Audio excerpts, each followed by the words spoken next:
Dr. Gold in the lab, Twitch stream glowing, formulas flashing, minds wide, knowledge flowing, equations on the board, numbers never sleep, teaching math and physics while them haters count sheep. Actual education, tune in and get schooled, flipping textbooks, breaking all the rules, from Newton to Einstein, concepts elevate.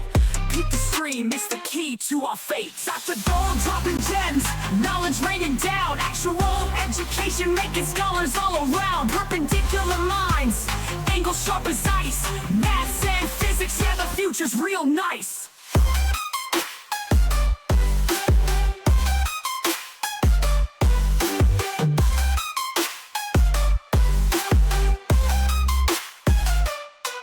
Got the Pythagorean triangles about to flex, quantum theories on deck, breaking all the specs, relativity theories, worlds getting small, grasp the universal laws, standing tall. From the atom to the cosmos, we rolling deep, grazing up the stars, no time to sleep. Black holes and supernovas, concepts we unfold, brain power heavy, yeah, that's Dr. Gold. Dr. Gold dropping gems, knowledge raining down, actual education making scholars all around. Perpendicular minds, angles sharp as ice, maths and physics, yeah, the future's real nice.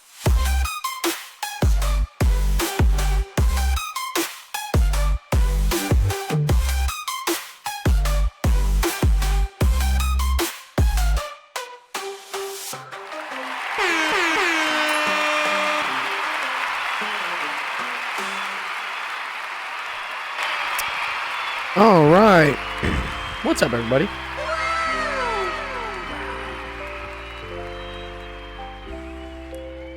Boom.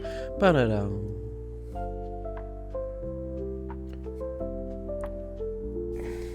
Let's get started.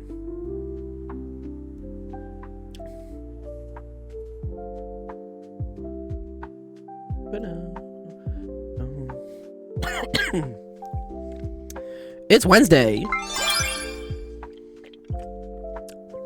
One more day closer to the weekend. Love. Oh, fix my green screen. Nice. Let's see what's going on.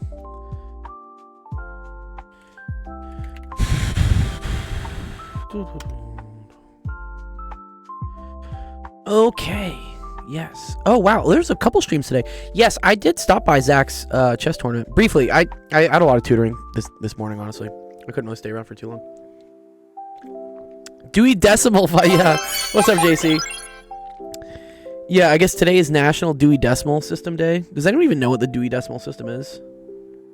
Probably not.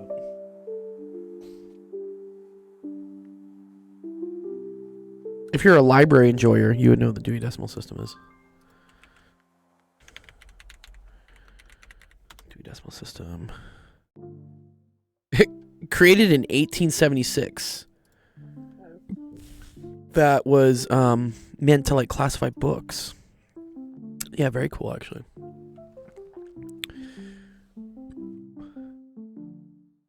Dude, I love these actually. Like, sorry. What are these descriptions here? Generalities. Philosophy, who am I? Religion, who made me? Social science, who's the guy in the next cave? Languages, how do I talk to that guy? Let's talk about the world we see. Now let's make stuff out of what we see for applied science. Now let's have some fun for arts and rec. Let's tell our children how wonderful we are for literature. Let's tell our future children how wonderful we were for history. And then find out about famous people. Cool. Nice. So yeah, a lot of what we do would probably be in the 500 to 600 series, I guess, right? Natural science and applied science. That's pretty cool. With geography, right? Yeah, let's do it with geography. Yeah, I don't know. If you ever go to a library, you'll see that there are numbers on the books and stuff. This is how they're kind of like organized, yeah. They'll say like, yeah. The 5 series or something. There's the 500s. Meow. Good What's up, Laz? job. Yeah, anyway, here we go. Yeah, here's some examples. Yeah. I don't know. Do you guys have libraries? So yeah, this is I'm doing books. Yeah, today's National Dewey Decimal Day, so I was like, oh, cool. I was explaining to the younglings here who probably have never heard of the Dewey Decimal System, nor like even like use it today, because you can just like search for everything these days, just Google. But back in the day, if you wanted to go find stuff like where the book was, you had to go get the number like this. And so, yeah, it looks like the first number is the class, and then the division of that class, and then the section, and then the classification within the section. Less importantly, Human Rights Day. Surprise, motherfucker. Is it really Human Rights Day? Okay. Cool. I have a little bit more time to teach today with you guys. My student that I was supposed to meet with got pushed back an hour or so. And my voice is coming back, so I can speak a little bit better. Yeah? Sweet. Okay, news. We'll have a stream tomorrow. I'm going to stream on Thursday for sure. No stream on Friday. I think next week will be the last week of streams. And actually, maybe that Monday or Tuesday will be like the last stream of the year in terms of like office hours and stuff. Norowski's problems. We need Norowski to teach us how to do Norowski's problems. You were always in the library? Yeah, I used to go to the library a lot too. We used to have these competitions when I was younger. Like over the summer, they'd have these challenges to see who could read the most amount of books. You'd have to like write a little report about it or something. And then if you read more books, you got like more points, and the points put you into a raffle when you won a prize, and yeah. It was all sorts of fun stuff. Let me see actually where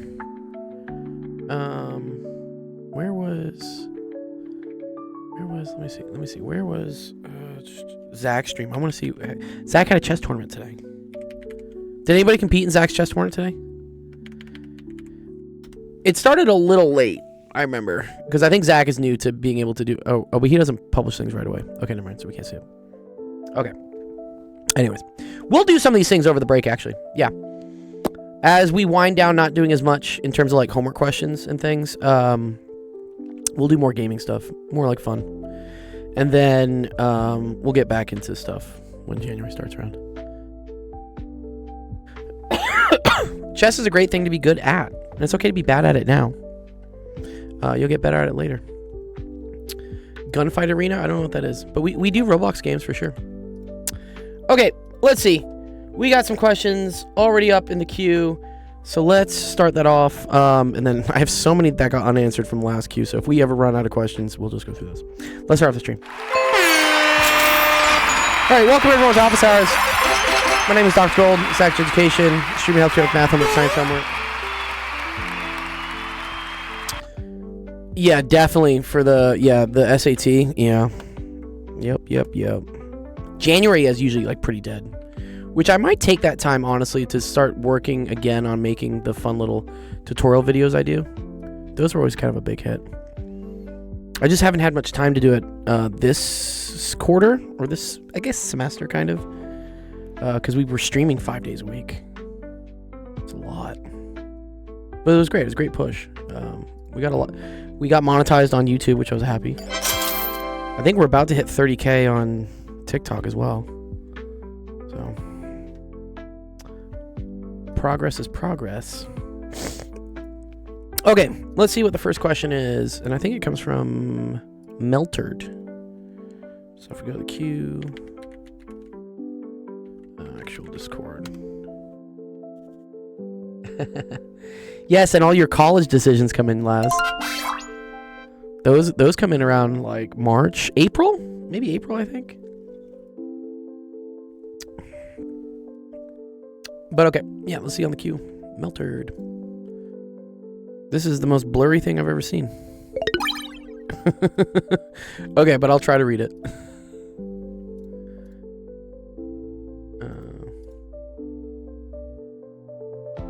Mid-March earlier.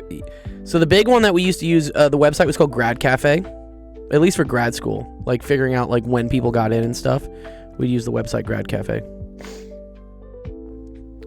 Yeah, this is blurry. Yeah.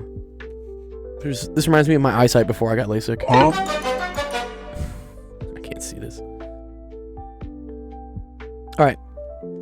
The mass of 2 grams is attached to the end of a light cord to make a pendulum of 5 meters in length. The mass is raised to an angle of 53 degrees relative to the vertical as shown and released. The speed of the mass at the bottom of the swing is... Oh, this is a great one. This is a classic physics question that comes up. Yeah. Okay. The way to do this is by like conservation of energy.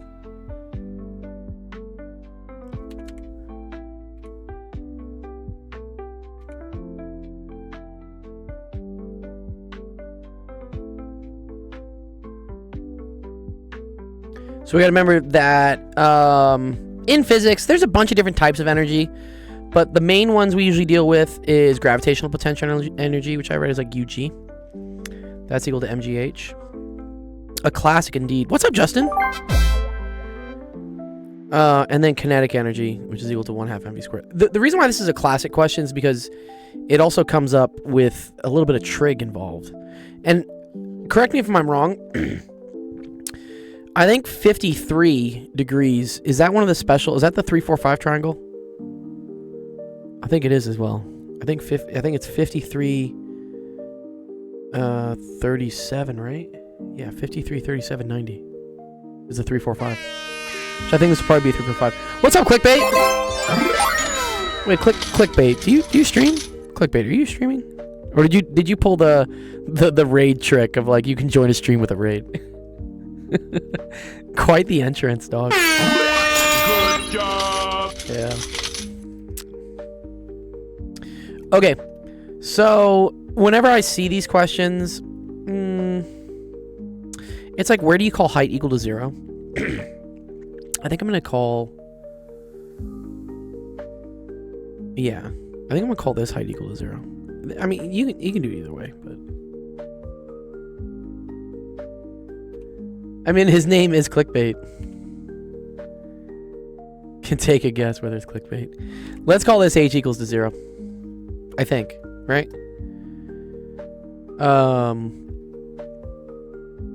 Actually, let's not do that because I want to show that there's like 2 different types of energies, like where each one has some sort of energy. Ooh, you'll donate 10 per school you get into next year. That's dope. Wow, that's about to be a big come up, Laz. You're getting into every school, I swear. Clickbait, wait, do you stream, dude? Am I following you? Wait, what? Clickbait? Bait 414? Where's your stream, dog? Oh, nice. Oh, now I follow you. Sick. What do you do? What are your videos? What do you play? Well, last month you played Pal World, it looks like. And what is that? Nice. All right, Melted. Yeah. So we're going to do conservation of energy. We have 2 situations. One situation when this thing is at height equals 0, but is definitely moving at some velocity. Okay. And then another situation when it is up some height here, right? Some height. But its V is equal to 0, right? Because it's being held still. So, I mean, I could call this like situation A. We could call it situation B. It is your question, yeah. So we're going to learn. So, by conservation of energy, at the first part here, let's say in situation A, you have no kinetic energy because the thing is at rest, right? It's just held and then it's released. So, we're going to have that KE. Whoa, what's up, Zev? Thanks for the sub, brother. 1/2 mv squared, but velocity is 0. So there's no kinetic energy here. Blah, blah, blah. Beautiful. And then mu g is equal to mgh for sure. But we don't know what h is yet. Well, I'll get into like what h is when we get to it. And then for situation B, okay. Now the block has like descended downwards and it has a height of 0. So mu g here is going to be equal to mg times 0. This is going to equal to 0. But it definitely will have kinetic energy. And that's going to be equal to 1/2 mv squared. Okay. So the key thing here is that total energy here has to equal total energy here. Because there's no friction. There's no external forces doing things that are being weird. Well, I mean, except for gravity, but that's cool. We can take into account gravity. But no one's like actively pushing on my thing. Is this A level? I don't know if it's A level. It might be A level. It kind of seems like A level, no? Also, I need my TikTok chat to work. TikTok. What? Why did we just stop working?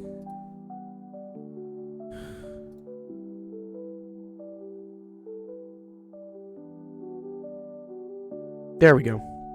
Thank you. Good evening to you, Fanatic. Hardest first year science in your opinion? I think physics is regarded as the hardest one. Do I know anything about computer algebra or algebra expressions as binary trees?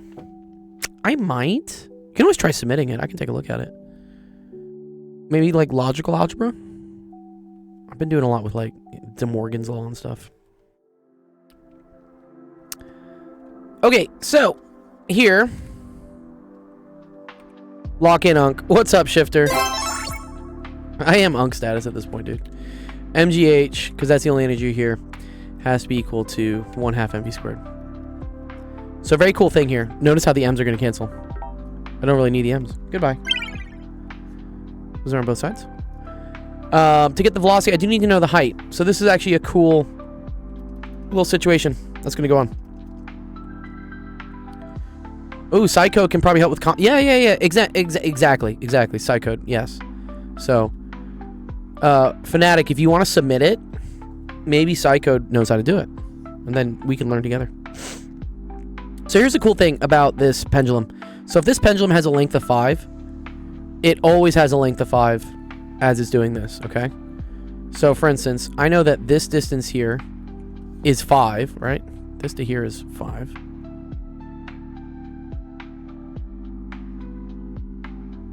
But also that this distance is 5. But if I want to get the height of this, right? I need to kind of figure out what this distance is, right? Well, here, and let's pretend this goes like all the way down to this. Oh, I lost my thing, yeah. Hey, no, come back. There we go. Chemistry. Who's got the chemistry problems? It is an isosceles triangle, right? Right? Because this is also 5. This is 5.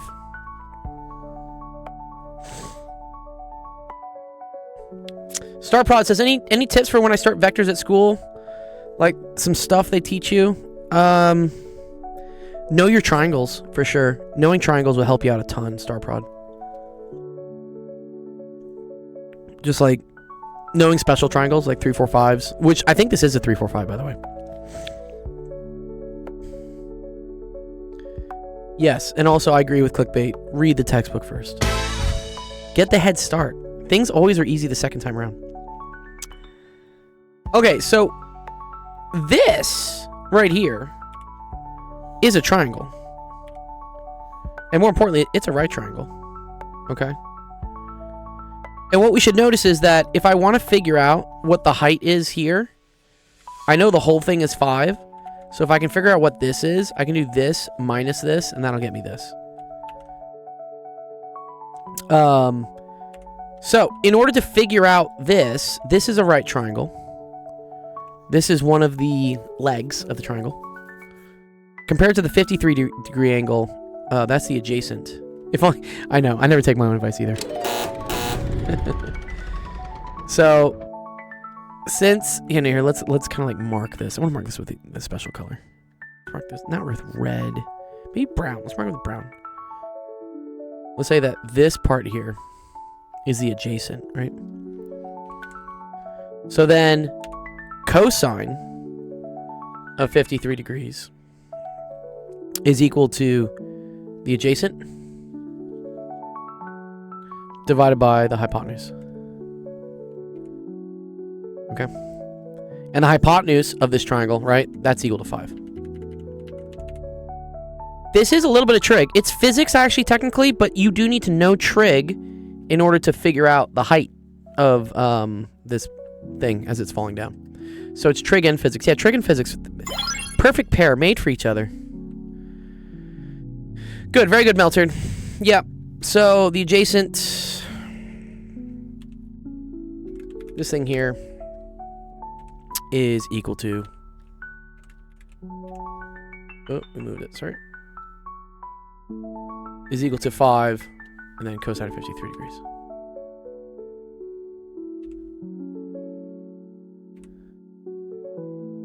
Which, I think what that's going to give me is 3.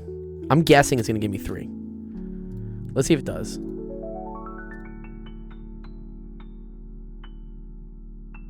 I'm pretty sure this is a 3, 4, 5.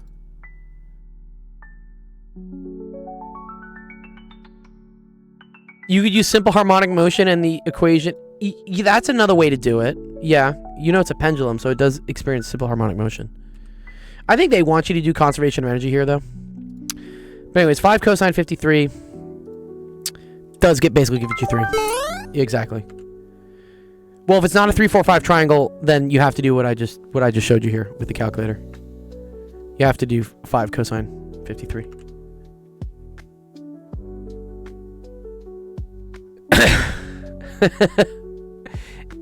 Yes, that's appropriate to write. I think the person smarter than you is going to end up being ChatGPT. Chat's really good at writing code. Oh, yeah. Yes, what's up, Narowski? I still got to get you perms. Are we doing physics? Lady Gaga says we are. Good job. Okay. Yo. Good afternoon, morning, Narowski. How's it going, dude? It's going great. I see the queue is empty. That means we're gonna go learn some stuff, dude. Please, yeah. Yeah, let's Exactly. learn some stuff, dude. I'm down. Put in the thing you want us to go through and we'll do Okay. it. Yes. Okay. Do you guys? I'm asking the chat if. Yeah, ask the chat. Ask the chat. If anyone wants to learn stuff about matrices like linear algebra or functions, like functional equations, which is preferred here? Okay, so chat, you gotta tell us. Do you want Narowski to teach us how to do linear algebra, like matrices stuff, or what was the other? What was the option? Functions. Or functions. Functions. Linear algebra or functions. Jeff says functions. Nice, Zenith. I hope your pre-calc final went well. JC says chemistry. That's not an option. Mathematic Fanatic asks if Narowski knows computer algebra. And then Psycho Do I says... know computer algebra? I don't know what that means. Yeah, exactly. That's what I said. Submit it. Submit a question of it. So I have no clue what computer algebra means. What I know is cybersecurity. That's all I'm good at with computers. Ooh, there we go. We got a Romanian hacker, dude. Yeah. Nice. What about Voronoi diagrams on the sphere? What the fuck? Disqualified. What is that, Jeff? Get out, dude. No.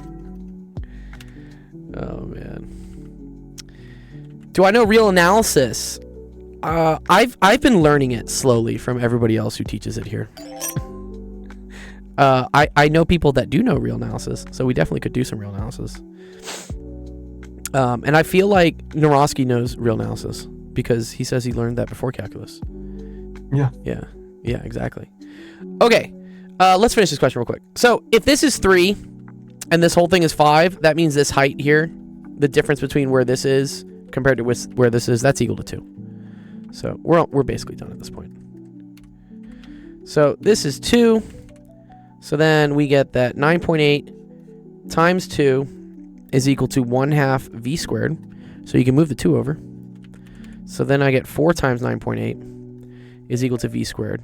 And I don't know, if I wanted to be super like mean, I could just call this 10. So say the square root of 40 is equal to v, and the square root of 40 is a little bit more than 6.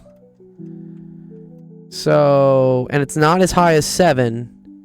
So I think the answer is going to be D, 6.3. That looks about right. Yeah, square root of 40, probably about 6.3. Okay. Nice. Cool. Good question, Melter. I hope that made sense to you. Between 6 and 7? Surprise, motherfuckers. Oh no, dude, not again. Not again. Not again. Zach, I was asking, dude, who won your chess tournament? I apologize. I was there for the beginning of it, and then I got like slammed with another student, and I was like, oh shit, it's already 12. Like I gotta go. But yeah, chess.com tournaments are kind of weird to run because you have to set a time. You can't like hit start. You have to tell the time that it starts, and you have to like hope that everyone gets there before the timing starts. It's kind of a mess. Yes, I will post this in the Discord 100%. So,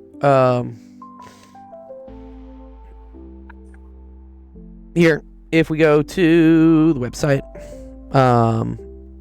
here in Homework Help, I will post the solution to this question from Meltard. Yeah, I've done a couple chess.com tournaments. They're kind of annoying. You have to really like hound people to be in at the right time, but it's a learning experience. Nice. Saved by Harmonic Millie. Yeah, we'll see what Millie's is. But Naroski has like infinite questions we can go through. Okay, so this was Meltard. I lost in 6 to 7 moves. I saw the one game you were playing with Descendant Fonts, where like Descendant Fonts was just like burning the time. Because I think like Descendant Fonts said that his mom brought him food. I was watching this game, and you were asking whether it's an intentional trick to just burn your own clock. I was like, I don't think so. Okay, let's see what Millie's got. Ooh. Prove that the sequence is not convergent. Isn't this just the harmonic series? Is there really a proof for this one?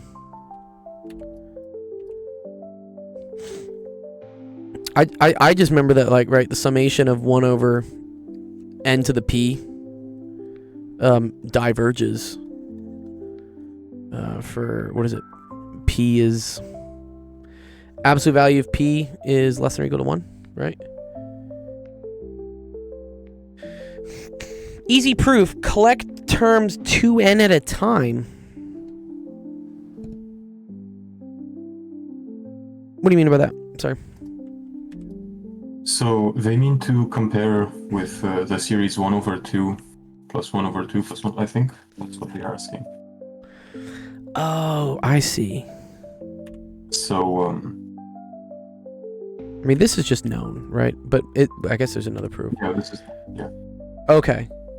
1 is greater than or equal to 1 plus 2 plus... Wait, Zach, what are we writing? 1 over 2, 1 over 2. Okay, 1 plus 1 over 2. Wait, is that right? No, 1 is not greater than 1 over 1 plus 1 over 2. No. I think he means just... 1 over 2 plus 1 over 3, which is greater than or equal to 1 over 4 plus 1 over 5.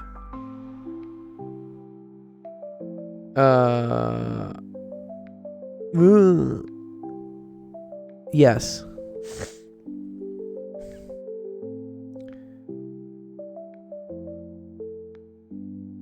Fascinating. Okay. I think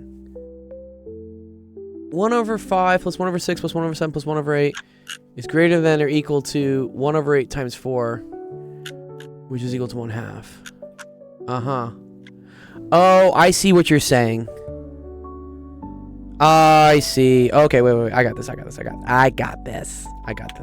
sorry.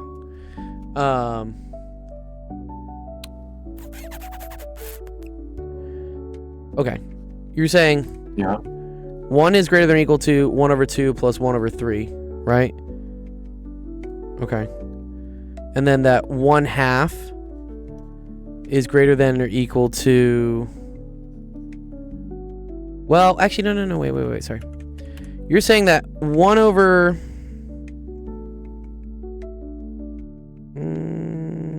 Yeah. 1 over 3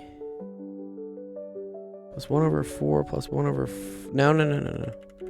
This is the one. 1 over 8, 1 over 7, 1 over 6, 1 over 5. I gotta like work backwards. Yes. This is greater than or equal to 4 times 1 over 8, right? Because each one of these is greater than an eighth. And that's greater than or equal to 1/2. I see. Yeah. I see what we're saying. Okay.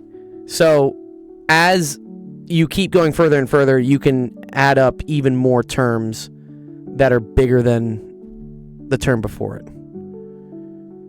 I see. Easier further on 1/9 through 1/16. Each term is bigger than 1/16, and there are 8 of them. Exactly. Oh, okay, I see. So 1/9 plus 1/10 plus 1/11 plus 1/12 plus, well, I'm running out of things. 1 over 13 plus 1 over 14 plus 1 over 15. I would just use the proof because God.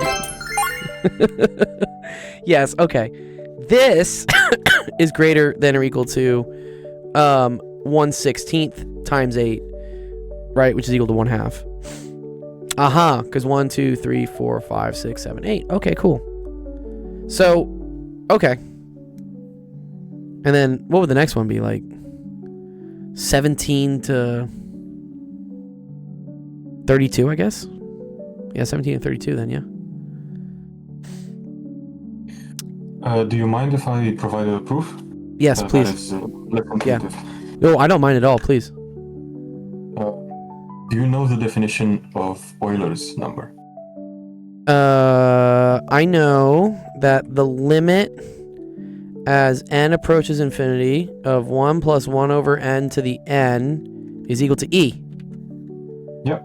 This is the definition. That's correct, right? So, what we can say from this is that E is greater than 1 plus 1 over k to the power of k for any k. E is greater than or equal to 1 plus It's 1 never over k. equal. Well, it's never equal to, I guess. Well, at infinity it is. At infinity, but that But the doesn't mean- summation is. I get it. Yeah. Yeah. Okay. This is true. This is true. Now, if we take ln of both sides, we can Okay. just write 1. 1 is greater than So, k ln. k ln of 1 plus 1 cos. Okay, Yeah. got you. Okay. So this is equal to 1. ln of e is 1. Love that.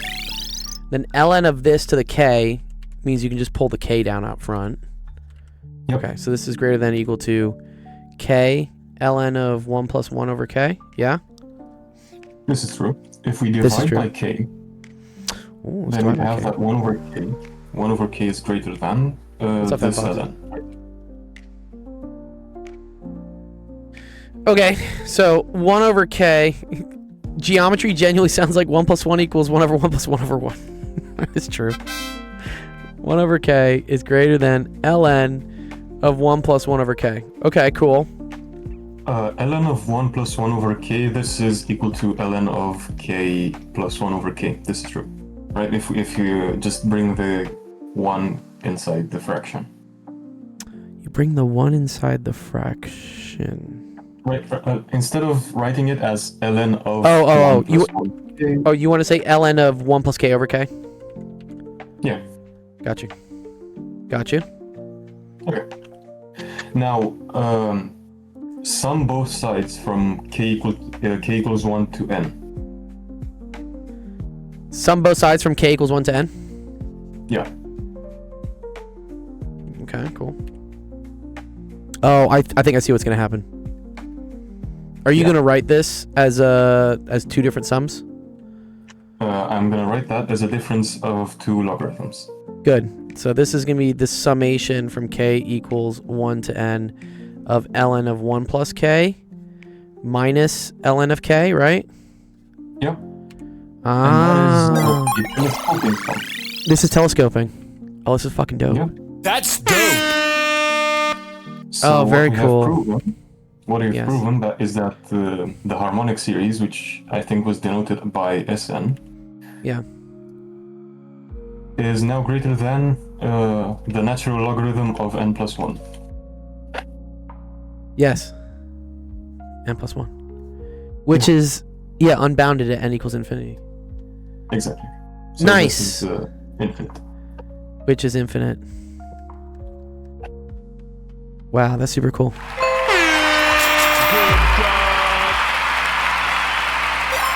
That's beautiful, dude. Actually, that's really cool. That's really pretty. Yeah, Nice. this is how I learned it the first time. It's too funny because I think in the U.S., dude, we just tell them this.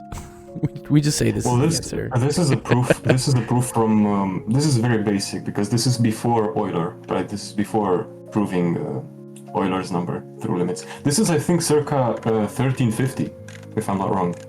Oh, damn. So this is like during the Dark Ages, or is this like the Renaissance? Yeah, Yeah. I'm not sure. I think it's before. Wow.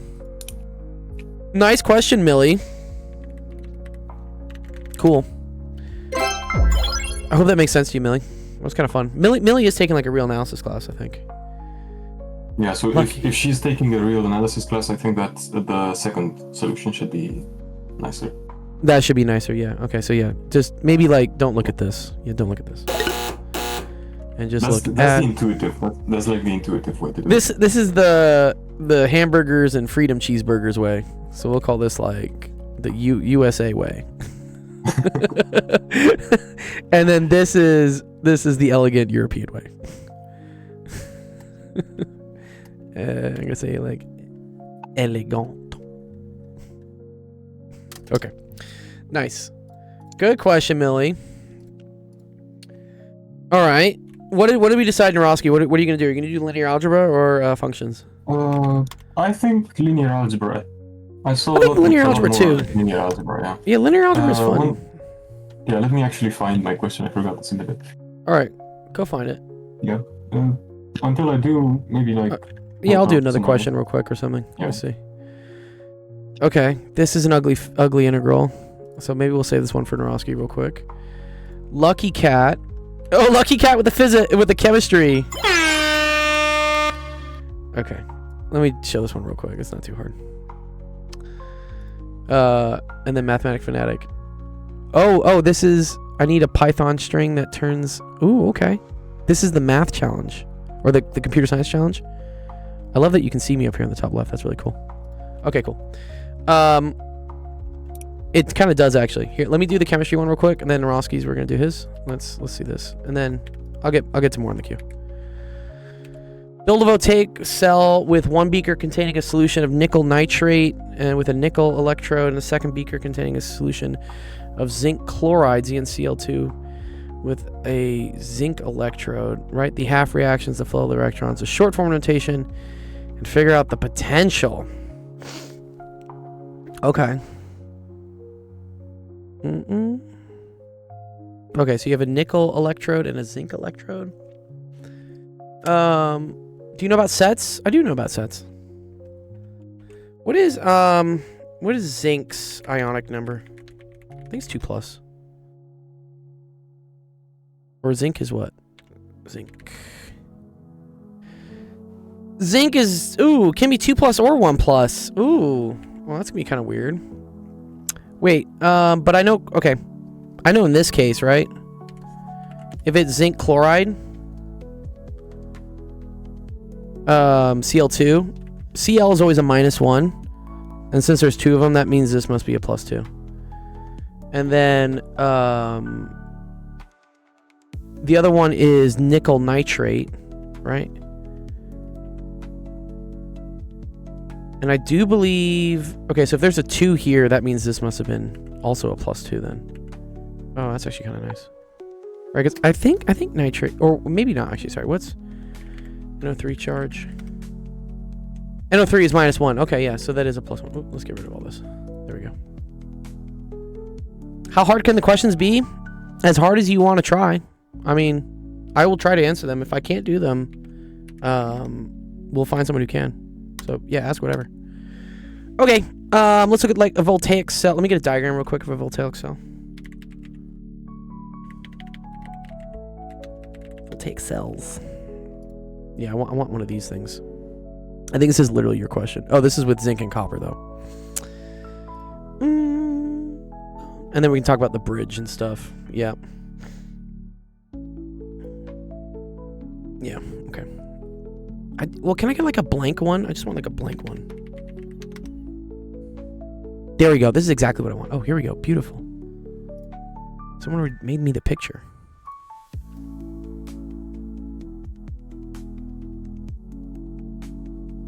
Okay. This is the diagram. And then, okay, so the electrodes, you have a nickel electrode and a zinc electrode, okay?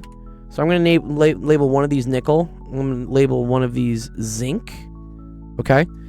And then this is, has a solution of nickel nitrate. So if we want to write out, like, what's happening there, the nickel nitrate is going to have Ni2+ in it. So when this, like, breaks down into its constituent ions, you're going to get Ni2+ and you're going to get 2 NO3s, 1 minuses. That's how you nickel plate things? Oh, maybe, I don't know. So you have zinc, which is going to be going to zinc 2+, and that has to be +2 electrons. And actually, okay, one of these gets reduced and one of these gets oxidized. How do you know which one does?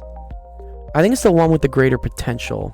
Yeah, what I usually remember is it's like anox cat red, right? So the anode is oxidized. The cathode is reduced. Okay, so I think we need to know what the potential, what are these called? Voltaic chart or something? You need a chart for this. There we go. Bingo. This is what I need.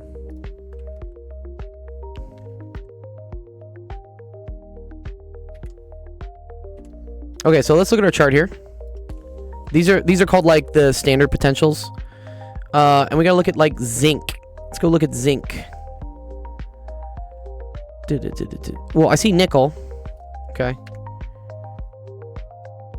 There's our nickel. And then where's zinc? Zinc even on this chart? Oh, here's zinc. Okay, cool. Uh-huh. Okay. So this is a stronger oxidizing agent. Okay. Which means oxidizing agents are more likely to be reduced, which means they're the ones that gain electrons, okay? So this thing is reduced, and then this thing is oxidized. So, yeah. Okay. We're gonna get there. Yeah, well, I do need to do a net ionic for here at some... Well, I need the half reactions. Net ionic is you just get rid of all the spectator ions, basically. Okay. So, I know that zinc gets oxidized, which that's losing electrons, so that's this one. That's why zinc goes to zinc 2+. And since that's the oxidized one, that is the anode.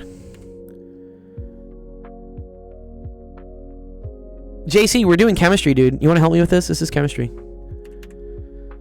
The cathode is then reduced. That's the thing that's gaining electrons. So that's this. So that's going to be Ni2+ plus 2 electrons is going to get me to nickel solid. Cool. Right? Okay. So if I want to, like, draw these, right? So the solution here, this is still going to have, like, Ni2+. This is going to have Zn2+ in it. And then the flow of the electrons. Okay, so electrons always flow from... Electrons flow from low potential to high potential, right? Yeah. So they're going to flow towards the nickel side. Okay. So I think the electrons flow this way. Yeah, love me some oxidation reduction. Redox reactions forever, dude. Right, so the... Yeah, we did get chemistry. Yeah. So... Oh, the electrons on the outside thing. Okay, so this is the voltmeter.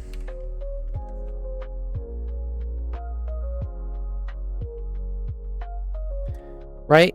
So because zinc is at minus 0.76, and then this is at minus 0.26 for standard reduction potentials, This is like voltage. Electrons always flow from low voltage to high voltage.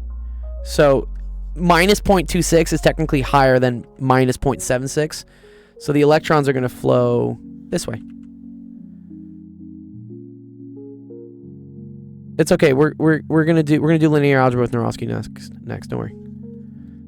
Electrons move that way. If I wanted to figure out what that is, I think you do this minus this, right? So delta V is equal to high minus low. And so that's negative 0.26 minus 0.76. And so that equals about 0.5.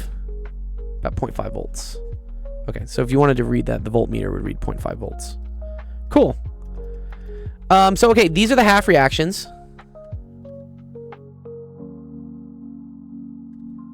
Flow of electrons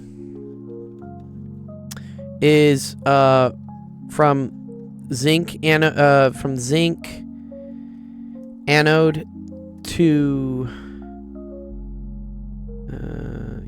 from zinc anode to nickel cathode. Short form notation. Oh, that's that whatever this stuff is. And then you do something like this and like this.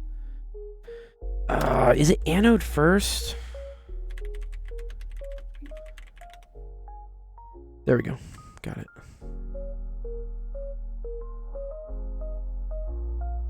Got it. It is anode first. It's anode material, anode ion. Okay, so the anode material, that's zinc, right? Zinc solid. The ion in aqueous, that's zinc 2+. And then the cathode ion is nickel 2+. And then the cathode is just nickel solid. Nice. And then, right, so that was part C.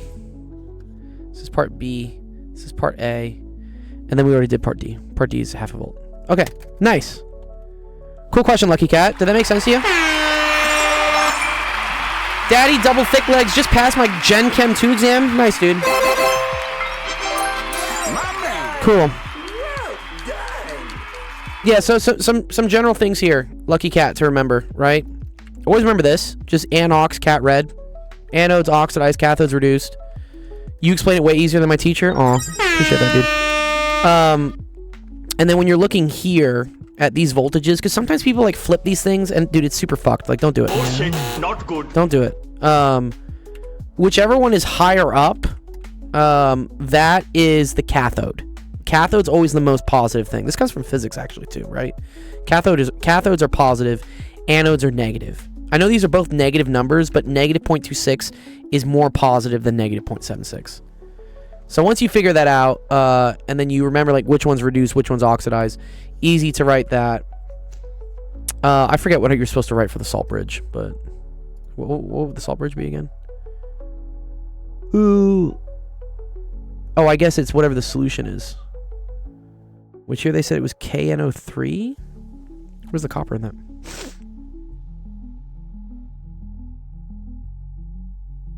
I don't know about the salt bridge. But I hope they don't ask you that. Okay, cool. I'm going to post that solution for you, Lucky Cat. So that'll go in our Discord. So make sure, if you're watching us, the website, actualoffensehouse.com, you can put your username, put in a screenshot. We'll go through it. Click here. You can see the queue. Click here to join our Discord. That's where I post all the solutions. And then also click your streaming schedule to see all the different times we're streaming. So we have another stream tomorrow at 4 o'clock. So make sure to come by for that. That'll be fun. Zach's doing an awesome trivia game. It's the final episode, right? The Tournament of Champions. I am in the Tournament of Champions, by the way. That'll be on Friday. And then it looks like a coding challenge on Saturday. And then we got more streams all next week. Cool. Yeah, you're very welcome. Very welcome. Let me ungroup this one. Lucky Cat. Okay, cool. All right, Naroski, do you have the linear algebra thing you want to go through? Yeah. All right, let's fucking do it. I'm down. Here, let me save this over. There you go, Lucky Cat. Okay. All right. What should we do? I sent it. Oh, you sent it. Oh, sorry, my bad. Yeah, it's in the queue. It's in the queue. Which one's it called? Was it your name on it? Yeah. Oh, there you go. Ensky. Ensky. Cool. Got it. Let's do it. Okay. Let's see. Let me see if I can decode this. Okay. Because Zach has taught me how to read this language. Fuck. Is this this is not there exists, or is it there exists? I think No, this is there exists, no, right? This is for all. Okay, that's it. Okay, so for all n that are natural numbers contained in the set of natural numbers, let a of n equal 2 to the ceiling of the square root of n plus 1? To the floor. Sorry, to the floor. I got that wrong. Sorry. This is floor. Right. Yeah, ceiling is this one. Someone actually put another integral in for... Where was it? Not this one. This one. JJM put a floor integral that we're going to have to do later. Oh. Okay. So, and sorry, this is to the exponent, though, right? Yeah, that is to the exponent. Interesting. Okay. So for all n that are natural, let a sub n equal... Okay, so this would be 2 to... Oh, I see. But the square root of 2 is 1.4, so this would be 2 to the 1. I'm just saying if n equals 1. And I think this would also be 1. This would be 1. No, this would be 2. Yeah, this is interesting. This is meant to be like try different values question. Yeah. So let me see. Or you said what is A3? What is A4? Okay. But all right, let me see the proof. Actually, sorry. Yeah. Show that there exists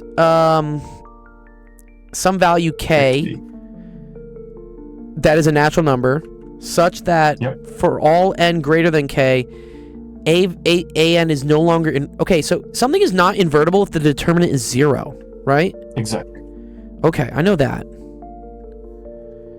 Yeah. Okay. No, we're still gonna do yours, Fnatic. Just give me a second. Determinant of an is equal to 0. But what is a natural number, liberals? I gotta stop. God made the numbers as natural as he could. Okay. What is A3? What is AN? What about A sub 10? What are their determinants?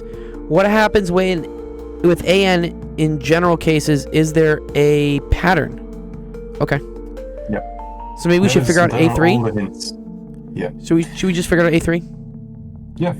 I think it'd be kind of cool. Let's fucking do it. All right. So that's 2. 3 plus 1 is 4. Square root of 4 is 2. So that's 2 to the 4. 2 to the 2. So that's 4. Yeah. Okay. No, just to keep it as 2 to the power of something. It's easier. Okay. Let's do it that way. Okay. So this is 2 to the 2. Square root of 5, still 2. Square root of 6, still 2. Okay. So this is 2 to the 2. 2 to the 2. 2 to the 2. I don't think it hits until we get 2 to the 9th, which is here. 2 to the square root of 9, right? Yep. Okay, so this is still 2 to the 2, 2 to the 2, 2 to the 3. And then that's going to keep going until we get to 16, which we don't. Oh, okay, so then that's just 2 to the 3, 2 to the 3, 2 to the 3. Okay. Yeah, so what is this determinant? What is the determinant of A3? So, if I were to do that, that would be... Well, no, don't do it. Well, if I look at this, this is not 0, right? Well, yeah, but the point is to look at the lines in the columns. What do you see when you look at the lines in the columns? I see this, and then I see this and this. So it's like diagonal, maybe? Close. Close. What about column 1 and column 2? What do you see about column 1 and column 2? Oh, they're the same. And what happens when we have 2 of the same? Oh, okay. So they're not linearly independent anymore, Exactly. right? Okay. Yep. And if they're not linearly independent, does that mean it's invertible? Or it's not invertible? That means it's exactly invertible. The determinant becomes 0. If you have two of the same lines, then the determinant is 0. Oh, I didn't know that. Okay. So if like column n equals column m, then the determinant's equal to 0? Yep. Oh. Oh, very cool. Oh man, so yeah, it's already the case. Yeah. Because I think someone else was bringing up, and I thought this is cool. What I'm noticing here, Narosky, right, is that based on what n is, there's like a gap in like how many numbers I need to go up to until I hit the next number. So, right? So between like, right, square root of 4 and square root of 9, right? These are two different numbers. I only have like 5 numbers that I can hit, right? But then the next one, square root of 16. Now this is like 7 numbers in between. And then we get even crazier. Or maybe we do, right? Square root of 25. So that's like 9 numbers. And now we have all of them. No? Yep.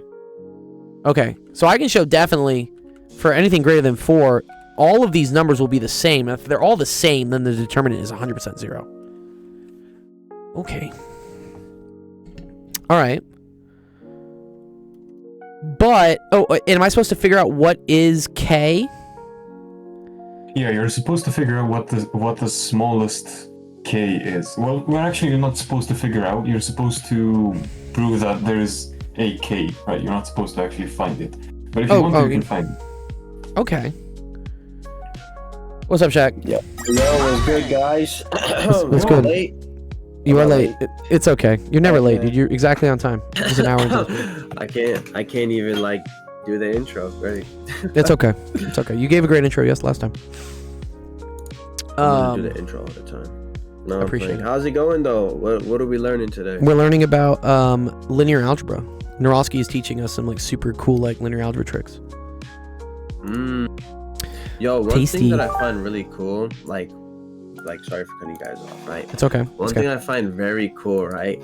And I know this is like so out the blue, but bro, I know like for like a lot of you new viewers and stuff, this is like kind of nothing, but I just think it's crazy how like we all started with goal just teaching, and now it's like we have so many different, like we've expanded and branched out so much. We hit 2,000 on Discord today. Yeah, I know. 2,000 people. I saw that, and I That's was pretty like, dope. that's crazy. dope. That's crazy. Yeah, literally, it's insane, bro. You were probably here when we had like a couple hundred people in the Discord. Now we have 2K. I was here when I was here for the first summer camp. The first summer camp. Yeah.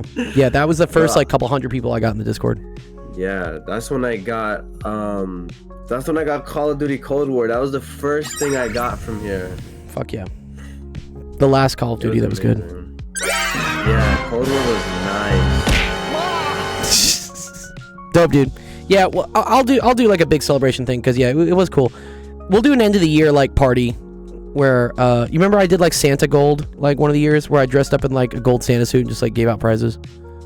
Yeah, you should give me a PlayStation. I'll do it at the end of this year. Yeah, because I want a cool little recap.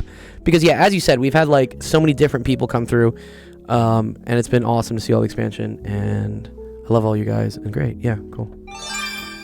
Like, there's so many new things getting taught. Well, yeah, you have to go back to teaching. So let me go back to teaching this up, but I appreciate it, Shaq. We're gonna do it. All right, guys, I'll catch you in the next stream. Hopefully, I'll make it in time. I give my intro. Peace. Have a good one, guys. Yeah, bro. Yeah, dope, dude. You too, man.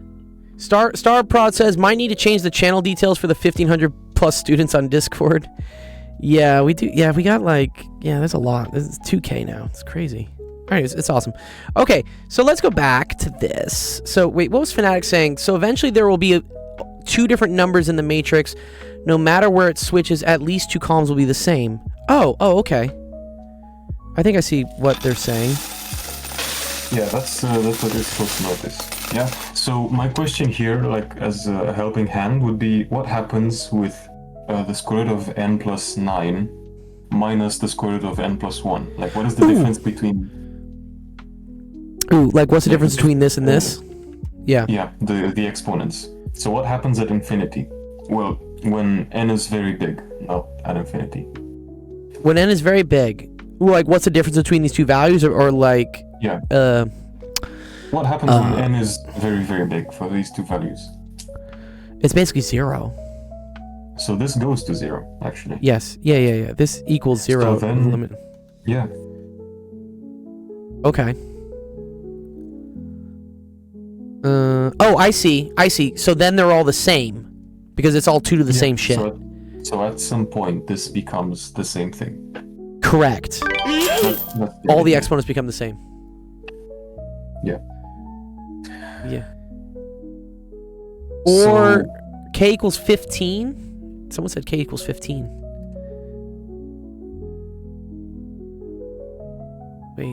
Wait, didn't we just prove that k equals 3 is already like good? No?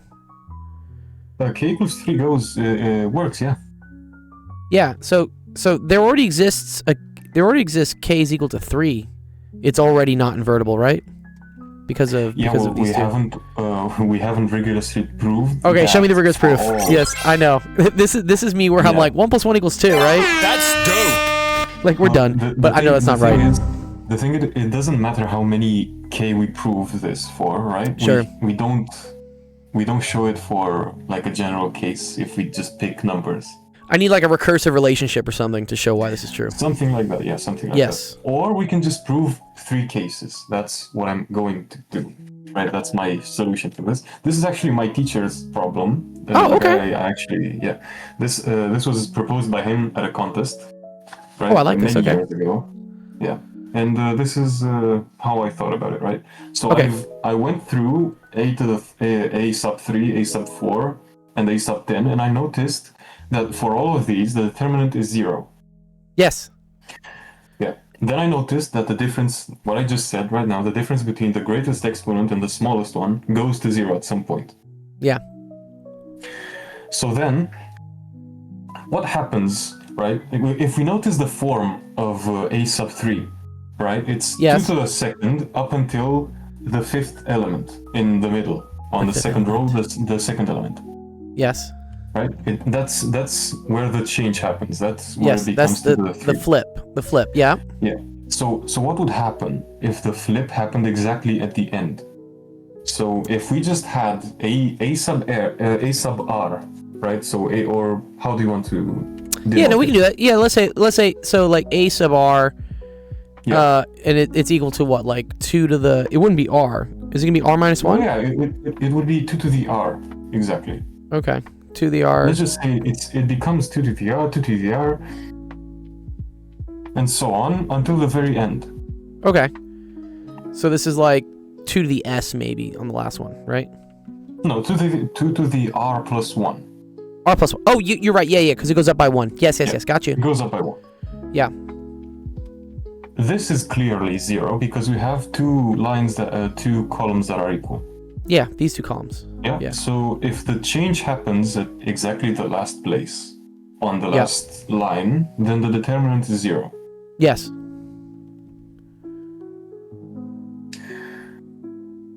If If it happens in the last column. yeah. If, If it happens, but if it happens here, then it's also. Wait. If it happens here, It's then it's also also- good, yeah. right? Yeah. Right. That's also good. This is what we're getting at, right? Oh wait. And this shit's also good too. Oh fuck. Yeah. Wait. Is it just always good? Is it just always good? Wait a second. If it never Getting happens, excited. right? If it never never happens. then it's also It's also good. a Yes. possibility. It's also, This is also- if it never yes. happens, this is also 0. If 2 to the r plus 1 appears on the first line, let's just say it appears anywhere on the first line, But then it would happen. Would it Um, have to happen everywhere else as well? it will also happen everywhere else. That's the Okay. thing. So you're saying like so if we it had happened right here. anywhere on the first line, anywhere, then Yeah. the next 6 should also be 2 to the r plus 1. Yes. There Yes. is an r that satisfies this. So this determinant is 0. Yes. This one is Now, 0, if it- and this one is 0.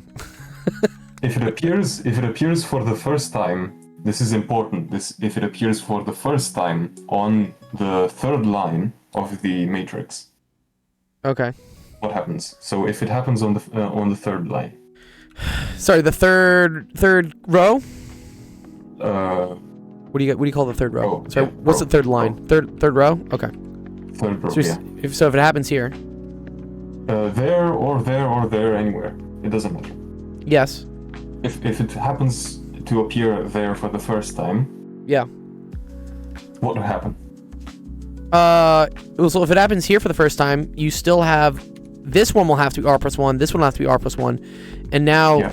all three of these columns are the same. Yep. Okay, and so that's also determinant is And equal the- to 0. Yeah, if it appears anywhere on the third line, what happens? You just picked a case. Now, if it happens in general anywhere on the third line, you can Yeah. say that row 1 and row 2 are identical to the r, right? So Yeah. they will be filled with 2 to the r. So Yes. then, again, the determinant is 0. Yeah. So the last case is what happens if it appears on the second line. I see. Okay, so if it happens, let's say like right here. Yeah, right in the middle. Well, if it happens right in the middle, well then this clears with this. Yeah. So its determinant's also 0. Yeah, but you picked one. You have to do it for all three. Oh, all three? Okay, cool. So Well, for the first time, if it appears obviously, if it hits the anywhere- first one, then all three of these are the same, right? If it hits the second one, the last two are the same. And if it only hits the third one, then the first two are the same. Yeah. Oh, very cool. So the other way to write this out would be, if it appears on the second line, then the third line or the third row would be Yeah. twice the first row Yes. in any case. So you don't Yeah. have to do 3 subcases. I see. Okay. Yeah. So that's how you would shorten it. But your solution is actually also correct.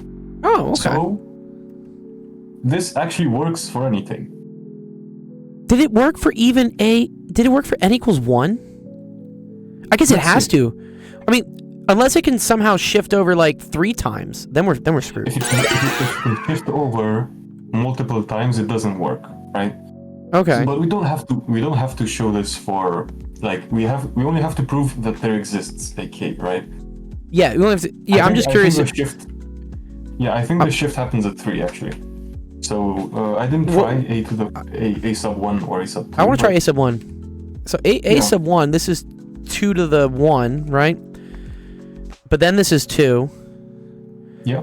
Then this is 2, blah, blah, blah, blah, blah, blah, blah. And then we got to get up to this. This is 3. Ah, watch what happens here, Narowski, though, right? Yeah.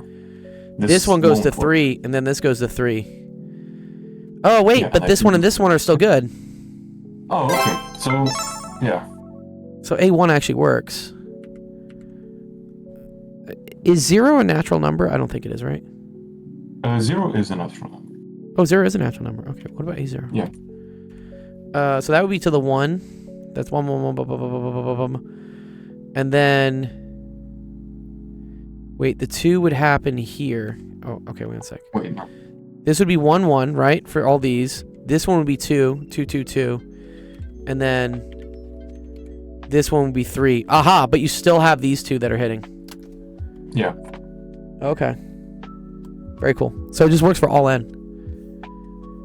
Yeah, for all. Yeah. Nice. That's really cool. The hell you mean we're gonna count from 0? I see everybody outraged. I define Blasphemy. The set of natural numbers to include 0 and n star to exclude 0. Oh, okay. So 0 is not a natural number. N star. Okay. In n star, but in Rush- n it should be. in my So opinion. someone asked in my chat, can you give me a clear breakdown of how to do RREF for a 4x4 or a 5x5? No, dude, that sucks. Dude, what? I have to do that on my final. God help you, dude, if you have to row reduce a By- 4x4. That sucks. By hand? By hand? Yeah, it's terrible. I can show you how to do it on a calculator. But what? I hope you never have to row reduce. Dude, even like a 3x3 is kind of a pain sometimes. Yeah. Whole numbers include 0. Okay, cool. This is a fun problem, Narosky. I like this one. I liked going through all the cases and then showing. It's fun how like even if one column hand hits, like the other two will hit.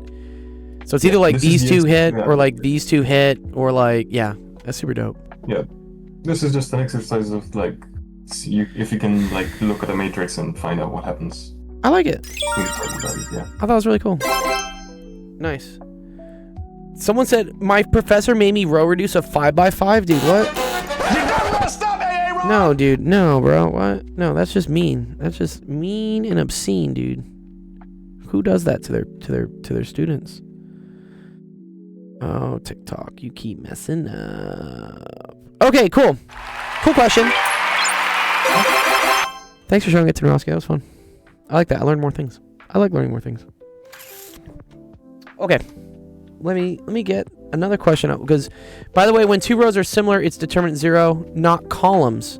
Oh, is it rows, not columns?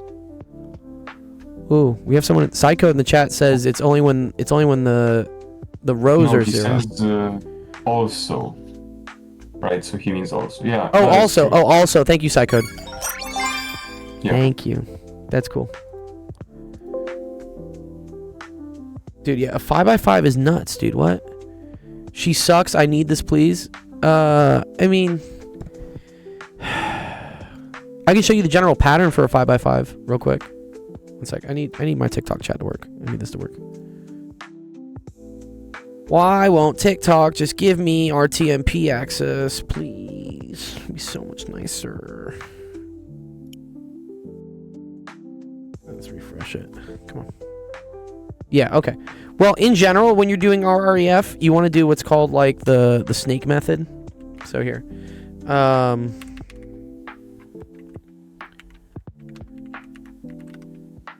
4x4 matrix. I'll just get like a whatever. This looks pretty appropriate, right? Yeah. I just don't want to draw all this out. It'll just take forever. And then 4x4 identity matrix.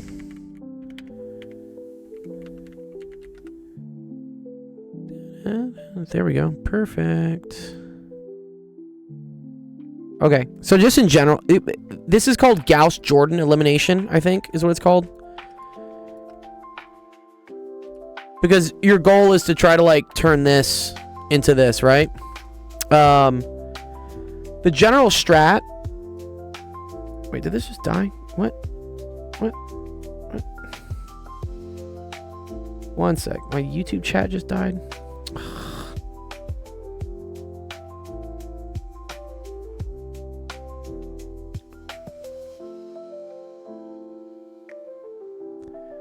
There's TikTok. 5x5 determinants have 120 products. That's obscene, dude. I don't want that. Wait, why is none of this working? What the hell?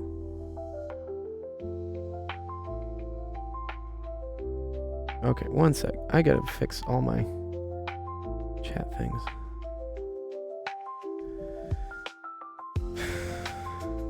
Tell them what the form is called. Row reduced. You tell them what the form is called. Row reduced echelon form. Yes. Okay, one sec. There we go. All right.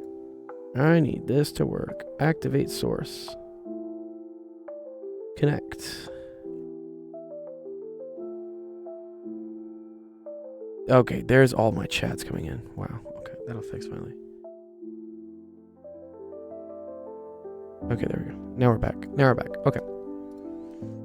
Okay, so the way to do this, Rashawn, is you want to start up here, and you want to like snake. You want to do this. Okay? And then your goal is to try to turn each one of these things into what this is. Okay? So you try to make this thing a 1 first, and then you try to make all these zeros. And then you come here and you try to make this 0. And then you try to make this 0. But then you try to make this 1. And then you try to make this 0. And then you try to make this 0. Try to make this 0. Try to make this 1. 0. 1, 0, 0, 0. That's, I think, the safest way to do it. like in terms of a process, because then you don't end up like screwing up cells that you already worked on. That's what I've learned for doing RREF. I believe this is called Gauss-Jordan elimination. Right?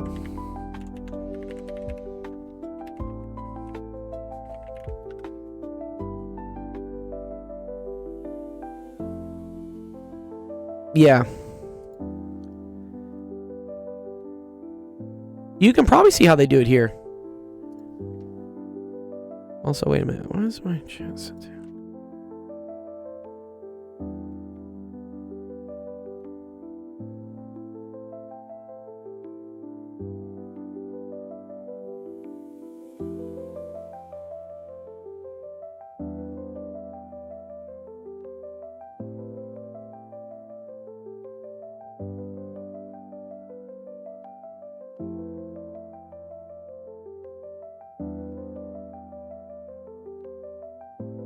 Rashawn says, but what if there's no general solution to a system? I can't seem to recognize it. Well, so that's if any of the rows and the columns are the same then. Right? Oh, yeah. Joseph says, can you explain what a matrix actually is and why matrices are useful? Yeah, they're great for handling large data sets, but in like middle school, high school, they're useful because you can write out systems of equations. So, fake Joseph. How do you submit a question? The website, actualofficehours.com. So, yeah, so look, for instance, in this one. I think usually what they try to go... You see how he's trying to turn this thing into a 1 first? He does that, right? And then he turns this into a 0. And then this is already a 0, which is great. So then his next goal should be to turn this into 0. I guess he doesn't. He comes up here and turns this one. Wait, where is he going with this? Oh, I guess because this is easy to just make this 1 at this point. This is for the inverse. Yes, which is... You're also doing like RREF, but you're also maintaining another matrix next to it. And you're doing the same row operations on that one as well. Nice. Good job on your finals, Marissa. Yeah. Lucas says, Ramajan... I don't know what Ramajan sum is. I can never find a pattern for pick... Okay, so in general, just do this. This is the pattern. Do this. You'll be pretty safe with this. Just do this. Okay? Cool. Alright, let me see. Other questions. This? Do I know how to do floor integrals? I could help. Okay. What do you think, Narowski? Floor. Yeah. So I'm not so good at integrating, right? But I'm good at floor functions. And what I know is that the floor of 1 over x is constant if we are in the interval n plus 1, I believe. Thank you, Marissa. Let's see. 1 over x is constant. Floor of 1 over x is constant. Yeah. If and only, I think we can say if and only if. If, okay. If and only if. Yep. 1 over x is in the interval n plus 1. Okay. I think including n. So on the integral here is constant, I think, or integrand. Oh, I see. Yeah.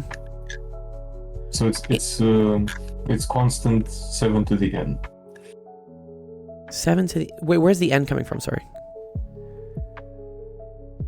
Well, from the bounds on... Oh, it's integrating from 0 to 1. Oh, you gotta let... Yeah. Mathematics, you gotta let u equal 1 over x. Okay. Let me think about this. If you take the bounds... Yes. Yeah, I think I understand what... if you take the bounds from our 1 over x condition... Mm-hmm. And include them as bounds on the integral, does that work? So you mean Like if the I upper- integrated this from n to n plus 1? Actually, from n to n plus 1 of 1 over x. And then, well, okay, so this is now the new u. So if 1 over x is equal to u, Oh, so then if negative then 1 you over x integrate squared the- equals du, or negative 1 over x squared dx is equal to du. Does that really help me though? This is a series of integrals. 0 to 1/2 is one integral. 1/2 to 1/3 is another. Oh. This is actually cute. I see how this works. Okay. So, if we were to think about this as like a function, right? 1 over 7 to the like whatever the fuck, right? I don't know what this is gonna look like. Probably something like this or something. Well, let me think. That goes to 1/7. Oh no. So it looks something like this. You have to break it up into intervals where this is a number. So for instance, because it's a floor function. Yeah, because this is based on what x is. Oh, okay. Right. So when x is 0, what is the floor of 1 over 0 though? So what's the floor of infinity? Is it just still infinity? That's infinity, I think. Okay. But the value of that function is 0. Oh, okay, wait. Calc 2 is integrals, Calc 1 is derivatives. If you do substitution, it becomes much easier. All right, let's just do it. All right, because the 1 over x I think is bugging me. So you're saying like 1 over x is equal to u? Is what we want to sub? So then this is the integral from... So x equals 1 over u. So wait, x then goes from 1 to infinity, no? Or infinity to 1. It actually goes backwards, right?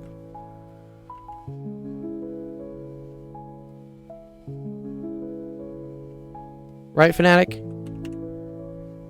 So this is the integral from infinity to 1 of 7 to the floor. So 1 over 7 to the floor of u. But then what does dx become? So dx becomes negative 1 over u squared du? Yeah, okay.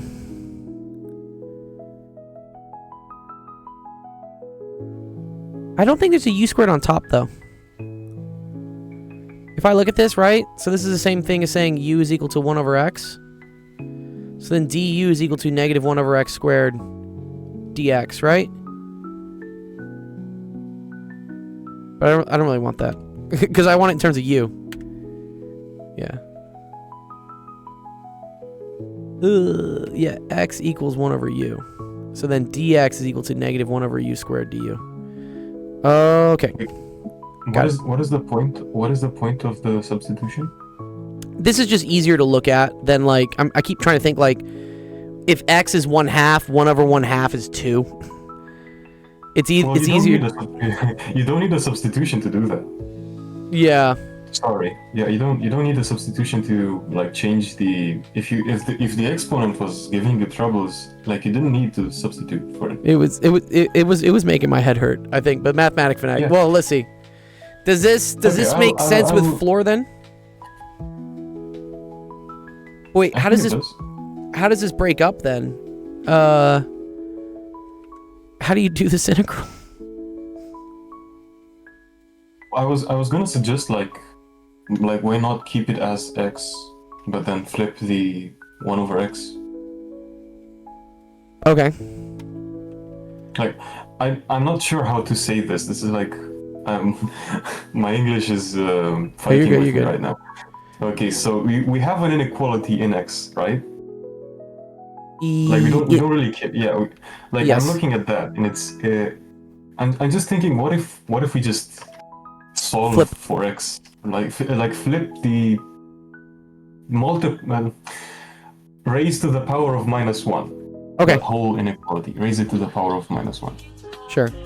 So what? That's 1 over n is less than or equal to x, which is It's less going than. to be greater. Oh, but Greater. okay. It's gonna flip though, right? Yeah. And then this is gonna be x, and then this is gonna be 1 over n plus 1. Yeah. Okay.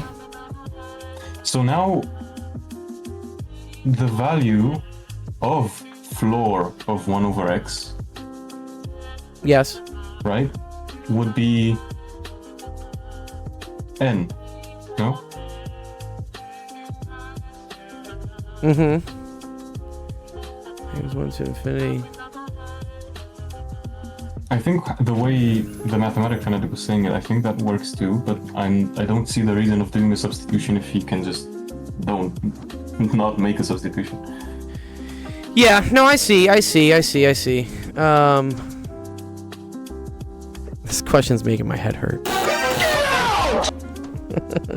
Okay, I'm gonna pass on this one. 'Cause my head hurts, and I have 10 other questions to go through.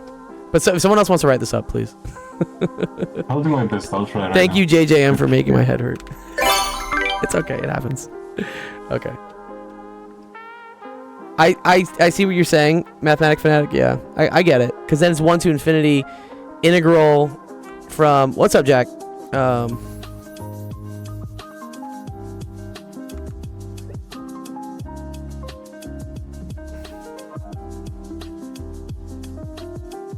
Y'all hit me with the hard ones today.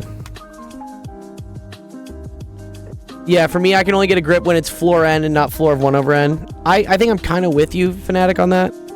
The 1 over n is like hurting me. It's making everything go back. And then it's 1 divided by that. Which is even more weird. Okay. Alright, let's see what we got. Jack Brown. Yeah, are you Jack from Alabama? Jack from Alabama? Oh, you think you do? Okay. If you want to finish it, it's in the Discord. I'll mark it as like unsolved.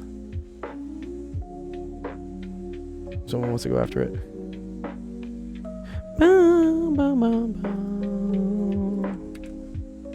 Okay, let's see. This one... Oh, this one's from you, actually. What's up, Sam? Thanks for the resub.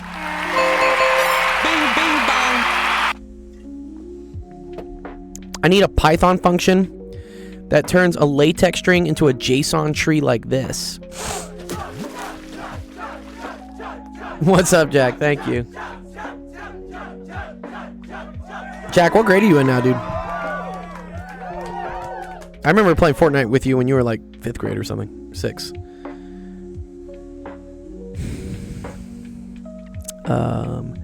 A plus 3 is add A and 3. B minus B is sub B minus B. Oh, okay. A JSON is just like a bunch of nested like matrices or something, basically, or nested arrays. Sorry, I guess. Sorry. So x squared minus 4x. Wait, does it have to do order of operations though too? Oh wow.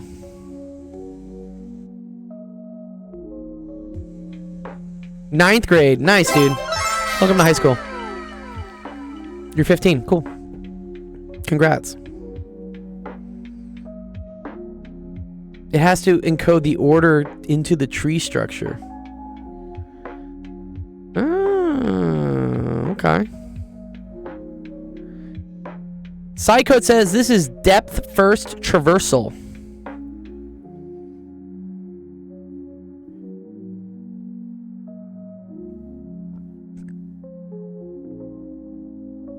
Oh, it's okay.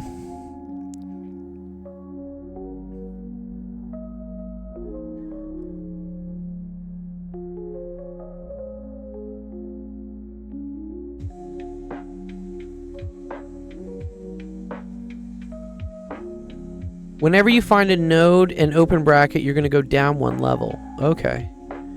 I see. So you're like, oh, division, yeah, baby voice. And then you have to go down. Oh, fuck, I'm messing this up. Jack, you make me hydrate all fucking night, dude. Thank you. I need this to accept latex input into my algebra, and Oh, yes. Yeah, Mathematics Fanatic is working on like a Manum type animation thing. Oh, this is awesome. I get what you're trying to. I get why you're trying to do this. It's you have different animations for like divide, add, and stuff, and then I get it. You want it to do these different things. Oh, very cool.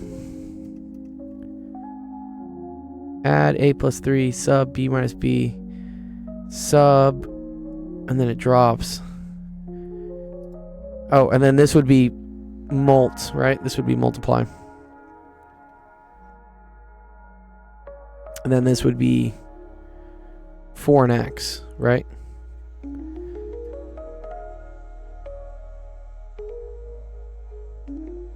Psycho says, so what you want is called sub-expression recursion parsing, and it's something that happens in every programming language. It's not hard, but it's not trivial.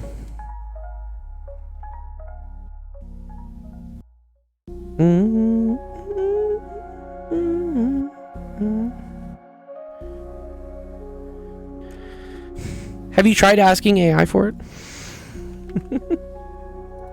It's pretty good sometimes. I'm just curious. Let's see if here. I need a way to do this in code. Just curious.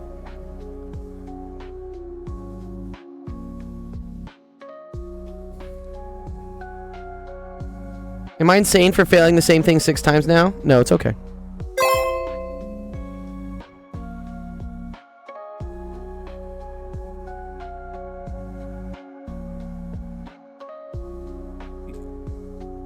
Maybe get some help if it's not making sense to you.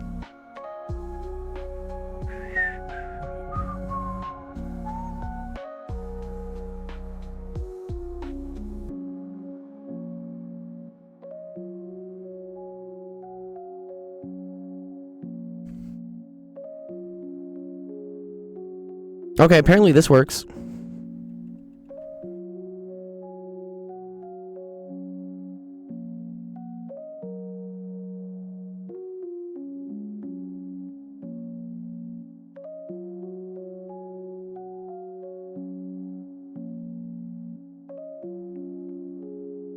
Wow, it just like keeps going.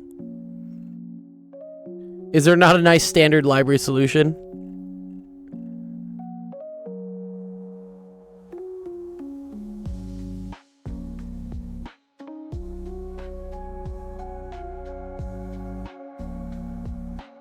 Yeah. Psycho said, yeah, this is... Yeah. So, I mean, like anything, you can just rewrite this into, like, some sort of class, right? And then just call it as many times as you need to later. But yeah, it's definitely not trivial. Looks pretty cool, though. Okay, cool. Here, I'll share the code here with you. AI is like pretty good at figuring out code because it's basically built on code, and it's good at figuring out algorithms. At least the brute force way of them. Yeah. Oh, thank you, Newvin. Thanks for the sub. Okay. People should not be rewriting these all the time. I know, but that's why we have libraries. So here, you could write the library and you could be the first. Yeah. Okay, let's see what else we got. Starprod, what do you got for me? Curvature sketching. Yeah.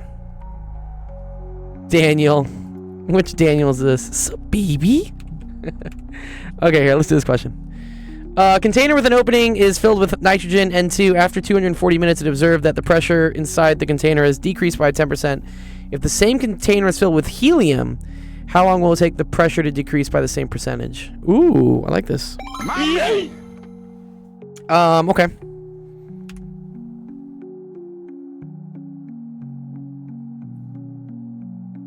Yes, no, I agree. Sometimes you just gotta brute force it, Fanatic, dude.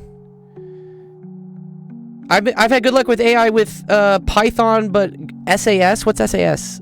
Is that like a statistics language, like SPSS? right, PV equals nRT, and then the other one we need, oh man, what's this called? The fusion law?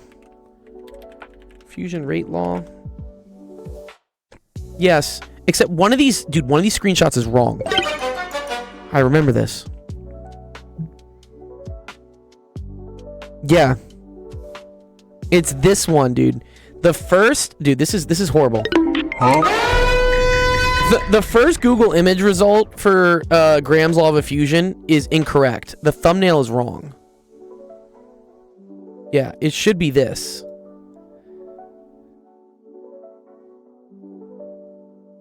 No, dude, it's hilarious. If you go watch this YouTube video, dude, the first comment is like, yo, fix your fucking thumbnail, dude.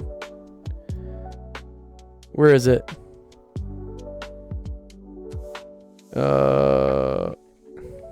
Here we go. Actually, the formula of the thumbnail is not correct. Yeah, exactly. Like, please fix this.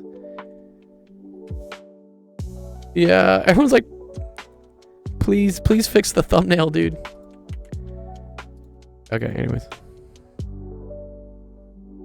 Yeah, this is the law of diffusion, right? Which says that the rate at which gas escapes through any sort of hole is inversely proportional to the square root of their masses. Okay. And then rate, right, is, this is, blah, blah, blah. This is like dn dt. Or like d little n dt, I guess. Where this is like the number of moles. Yeah. And then PV is equal to nRT. So, assuming, right, the volume is the same. The R is a constant, T is the same. Then pressure is directly proportional to the number of moles in there. Okay, so if the pressure decreases by 10%, the number of moles had to also decrease by 10%. Right? I think that's how we say this.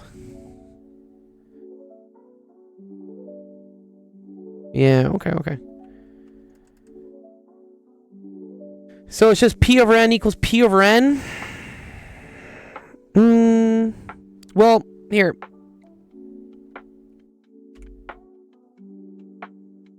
I think the 10% is actually, I don't think we really care about the 10%. I don't think we care. Because this tells me right now that the amount of moles of gas in there is directly linearly proportional to the pressure. So I actually don't care about the 10% because I know it decreases by 10% on each one. The time I do care about, right? So if something has half the rate, it's going to take twice the time for it to decrease the same 10%. So I think we just have to compare the rates. So what is it? Helium versus what? Helium versus nitrogen. N2 I think is 28 grams. Yeah, N is 14, so 28. Effusion, yes. Yeah, so that one's inversely proportional, so I'll show you. Helium mass is 2. Okay. So, here we go. So, let's say 1 is the nitrogen. So, rate N2 over rate HE is equal to the square root of 2 over 28. Right? So that tells me that... Oh, okay, so then rate HE is equal to the square root of 14 rate N2. Just had my chem file now, I see this. Yeah, dude, the algorithm... Dude, TikTok is scary good at reading my live transcript, and it knows when we're going over chemistry to go show this live stream to chemistry people. There you go. Okay. If you submit a question about transformers in E&M, I'll do it. Okay. So helium has a rate of effusion that's square root of 14 times more than the rate of the nitrogen. Okay. So what is that as a factor? So here, square root of 14 is 3.74 times. Oh, I don't know about three-phase motors. That's a lot. Oh, you were asking about the plug question, earlier. I haven't gotten back to it yet. We were very close in that one, weren't we? I think it was just a parameterization issue, no? Okay, rate HE is equal to 3.74 times rate N. Okay. And then, right, so rate equals amount over time, right? And since the amount that is decreasing is the same, right, the 10%, rate is inversely proportional to time. So the time for HE will be equal to the time for N2 divided by 3.74. Or the other way to kind of see this, right?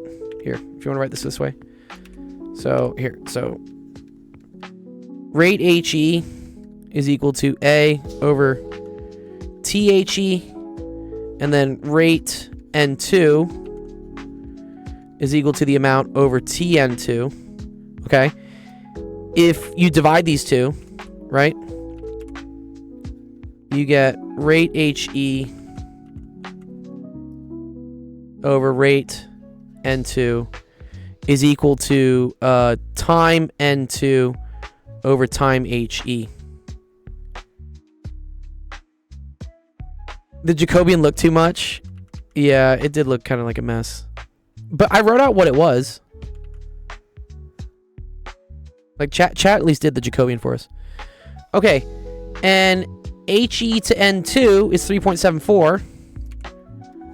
So 3.74 is equal to time N2, which is 240 minutes, over time HE. Okay, so it's just 240 divided by 3.74. There you go. So it should be 64 minutes. Would I ever cover chaos theory? Probably not. That's a little crazy. A little chaotic. Okay, 64.1 minutes. I think. Does that make sense, Star Prod? You can kind of think about it this way, right? Yeah.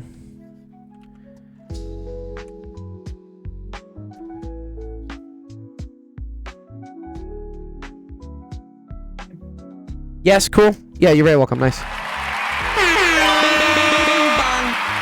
Chemistry. We love chem. All right, Star. I'll post that solution in our Discord. Make sure if you're watching, the website to submit questions is here, actualofficehours.com. Drop your username, put in your screenshot. You can see the queue of the questions we're going through. Queue's actually not getting that long. And then join our Discord here to see all the answers that we post as we get through them. I did actually manage to solve that guy's integral. You did? Yeah. Did you post a solution for it? Yeah. Let me see. It was indeed like two infinite sums. Okay, let's see. Let's go look at this one. You do get coins for questions. Your book says 90 minutes. Really? Let's see why that is. Also, yeah, Star. Is your name Star in my Discord? Is it just Star? I'm assuming it's Star. All right, let me check real quick. One sec. This is Narovsky's solution to this one. I want to see this for a second. Okay, and then before I do that, let me check real quick what we got wrong here.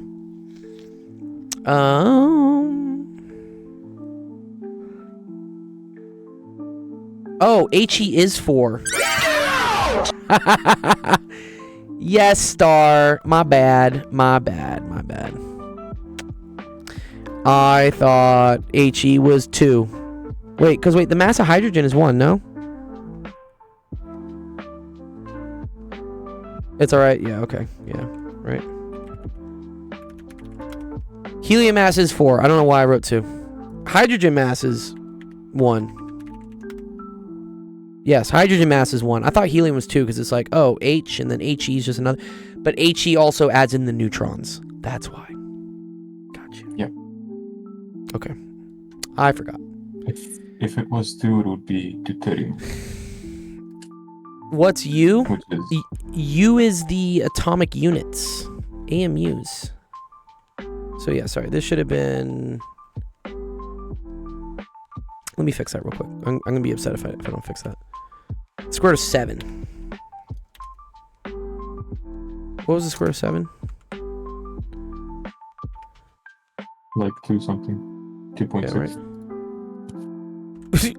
you got that exactly, dude. Narowski. Yeah, it's 2.6. Okay. 2.6. And does that make sense with 90? It does, right? 2.6 times 90. That's 180. Yeah, okay. Yeah. There you go. Perfect. What are you gonna for Christmas break? What am I gonna what? What am I gonna do? Probably like relax. A little bit. Yes. Y says, I'm doing my PhD on quantum dots and characterizing them using machine learning. It's too difficult. It's okay. Believe me, a lot of times during my PhD, I thought things were way too difficult and I wasn't going to finish. But then I did. So, hang in there, dude. Like, Isabel says, I was halfway through that integral to the one that just got solved. I also got 2 sums, but I got stuck towards the end of the simplification. All right, let's see. We'll see what Narowski got. So, x is defined from 0 to 1. So, 1 over x is defined from 1 to infinity. So, for all x between 1 over n plus 1 and 1 over n is a natural number, which implies that 1 over x is in between n and n plus 1. So 1 over x is equal to n. So 7 to the 1 over x is equal to 7 to the n. You're very welcome, Star. Oh, am I going to get any gifts from my family? I don't know. I'm getting a little old for gifts. Okay, so then you rewrite this as the sum. Oh, so this is a sum of integrals. Yeah, that's because it's not continuous. You're right. You're right. It's not continuous. N equals 1 to infinity from 1 over n plus 1 to 1 over n of 7 to the n dx. Okay. Which... Oh, but there's no x in here anymore. Okay. Yeah, so there's no x. there's no fucking x anymore. Okay, so it's just this. That was the point. That's what I was trying to do, so you don't have to integrate anymore. Yeah, like no more x's. That's actually really cool. Okay, yeah, because the integral of dx is just x. Yeah. Yeah. And now this is just a geometric series or something, right? Yeah, something like that. Yeah, okay. So 1 over 7 to the n. 1 over 7 to the n plus 1. Interesting. S1. 1 7 to the n over n. Wow, you know this one for negative ln. Wow. Okay, yeah. This one is negative ln of 1 minus x. Okay. So this is ln of 7 6. And then S2 You just was... pull out a 7. Oh, you pulled out the n equals 1 solution, I guess, right? Yeah. And it's just 7 to the n times n now. Uh-huh. Yeah. And you bring it back. I just did that to make it simpler. Got you. Oh, so it's the same thing then. Oh, very cool. Yeah. So then it's, 1 minus 6 S1, but then S1 was ln of 7 over 6. Wow, very cool. You're getting a lot of praise in the chat, dude. Everyone says, "Oh, nice work, good job, Thank you. Morowski." That's super cool. Thank you. Yeah, there's no way I would have gotten that. But again, this is the benefit of having a community, is because I can do like the physics and chemistry and stuff, but some of this high level math stuff boggles my mind, and like you can see, I'm just like floundering here. But when I see a nice clean solution like this, oh, That's pretty. Also, I don't think I would have remembered this. And also, I think the hardest thing I was having, Narosky, was like trying to understand going from this to this. Yeah, that's a big part of it. Yeah. It's the big jump. Big jump. N equals 1 to infinity.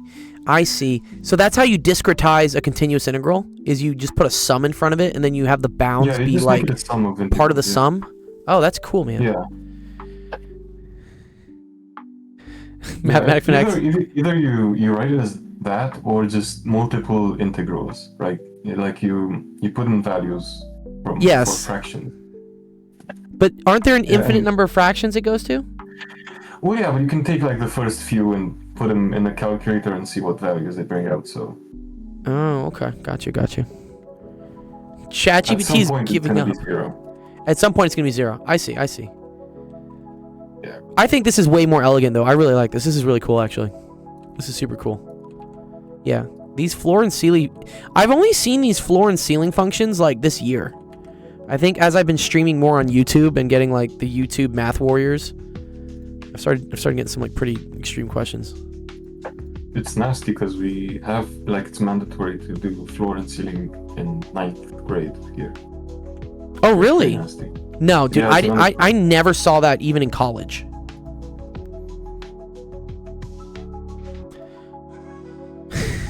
Real says, why was 6 afraid of 7? Sine 21? Sin 21? Wait. I feel like there's multiple memes here. Why is there not like an E to the 69 too? Nice. Okay. Alright, Dan, what do you got for me? Ooh. Here's some chemistry. Where's my chemistry friends? Yeah, like I can do integrals, but if you make me do this, like I'm not gonna be able to do anything. Yeah. I got you.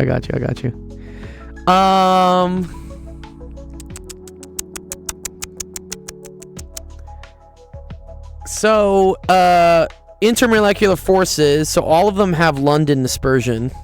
That's for sure.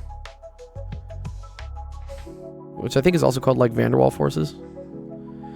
This one specifically has hydrogen bonding. Because it has an oxygen and a hydrogen like chilling out here on the edge. So B does not. B does definitely not, doesn't have hydrogen bonding. I want to say that A doesn't either because I feel like the oxygen is trapped. And like you can't really bond to it.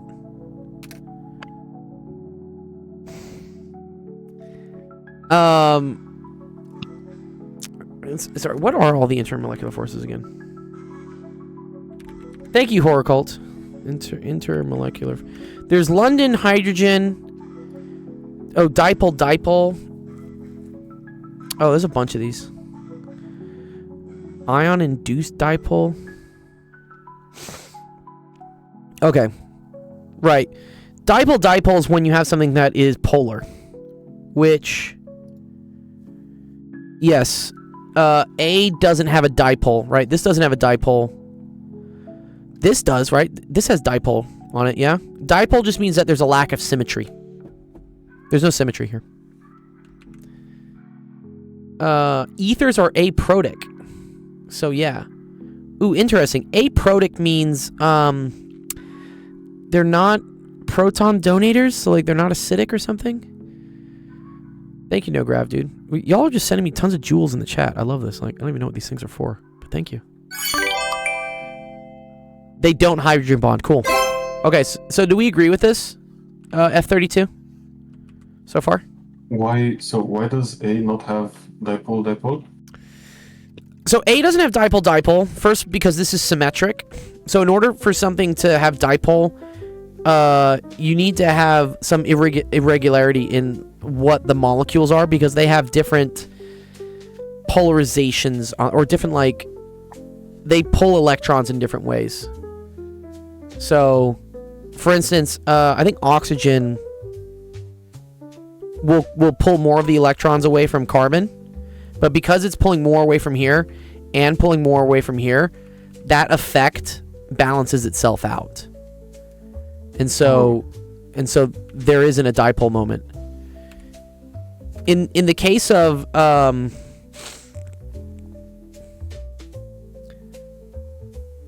thank you, Horror Call. Appreciate that, dude. No, I'll take all the jewels. Appreciate all you guys. And yes, not many people here are actually teaching people. Yeah, I mean, a lot of people just like to post thirst traps and stuff. But I don't know. I don't have the prettiest feet or something. This is non-polar again, also because everything is like homogeneous and there's like symmetry. This is polar because this stuff has like an oxygen over here and this doesn't. Yeah, but isn't the bond between carbon and oxygen in the first one, isn't that polar? It is a polar bond, but I feel like there's another polar bond here that cancels it out. Or maybe F32 says nothing cancels it out. Yeah, but isn't it getting pulled in the same direction by two things? Like, well, the difference for this is, right, so H2O, right? So oxygen looks like this. Wait, what am I drawing? Sorry. Oxygen. This is H2O. Okay. This is definitely a polar molecule. Because I think they write it like this. This is bent because of these lone pairs. And so that causes it to have a net dipole moment in this direction. Nate says he thinks they cancel. Yeah, the question, I guess, is whether this is straight across or whether it's like this, I guess. And then, yes, then there's a net dipole moment this way. So we have two opinions. So here's what I'm going to do. I'm going to ask chat. I'm going to say, like, what is this molecule? And then I'm going to ask whether it's polar. Dimethyl ether. Cool. I'm going to say, is it polar? Says it is polar. The CO bonds are polar. Yes. And it has a bent geometry, similar to water, but less bent. So they do not cancel. That's dope. Okay. So, yeah. So, yeah. If this was flat like this, then this would be non-polar. But because it's bent, it's similar to water. Where even though they're the same, they're not at the nice angle. Yeah, okay, so whatever. This is also polar. You're right, F32. Oh, yeah. But I appreciate the discussion. Okay, so this is polar, which is dipole. Okay. So, but I'm pretty sure this is non-polar. Okay, there we go. Based on the intermolecular forces, rank them according to their boiling points. So, hydrogen has the highest boiling point. So that means compound C, right? C, yeah. And then which one has the lowest one, Narosky? Lowest, B? B? Yeah, very good. And then the middle one must be A. It must be A, BAC. yeah. Nice. Yes. Nice. Okay, cool. Great question, Dan. I appreciate that. We love chemistry. I have so many friends who want me to do more chemistry. Awesome. All right, have you taken chemistry, Narosky? Yeah. It's every science is mandatory. And you're in like 11th grade, I think, right? 11th? Yeah, 11th. So I when should I was know a lot more. I should know a lot more. You're just like, I don't give a shit about this. Yeah. Bro, I was the same with like biology. I'm like, bro, why are we just memorizing all this shit? Like, yeah, I get it. The mitochondria is the powerhouse of the cell. Like, duh. I like chem. Chem has math. It doesn't have the most math, but it's got way more math than biology. Yes, that's correct. Narosky is in 11th grade. Yeah, he's a super genius. Yeah, I am. I'm not a super no genius. one thinks you're in 11th grade, dude. They're gonna make me like, you're gonna have to do like a face reveal with like your passport or something. Okay. Chem is cool. Ooh, what do we got here? Oh, I did this already. Yeah, this is not a hard integral, is it? Yeah, this is simple. This is simple. Let me get the easy win. I want an easy win here. Okay, let me explain to people.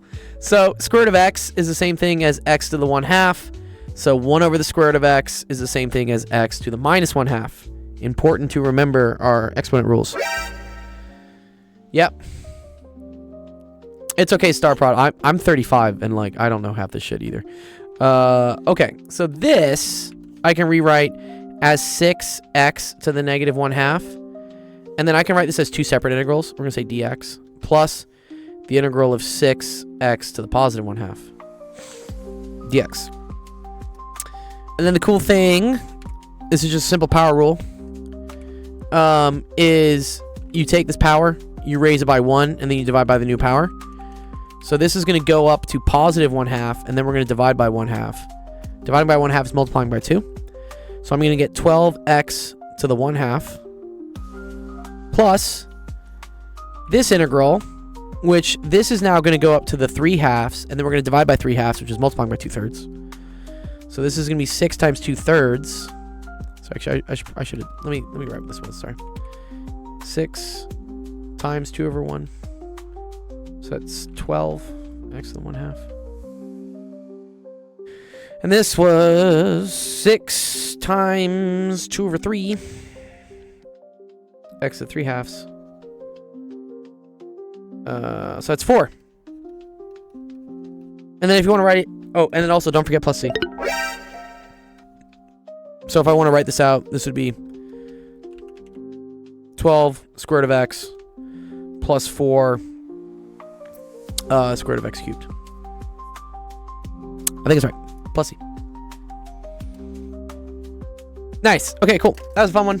Love that one.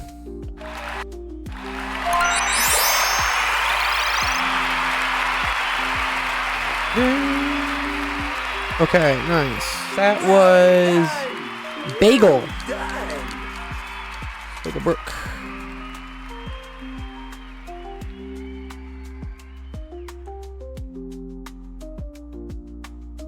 Where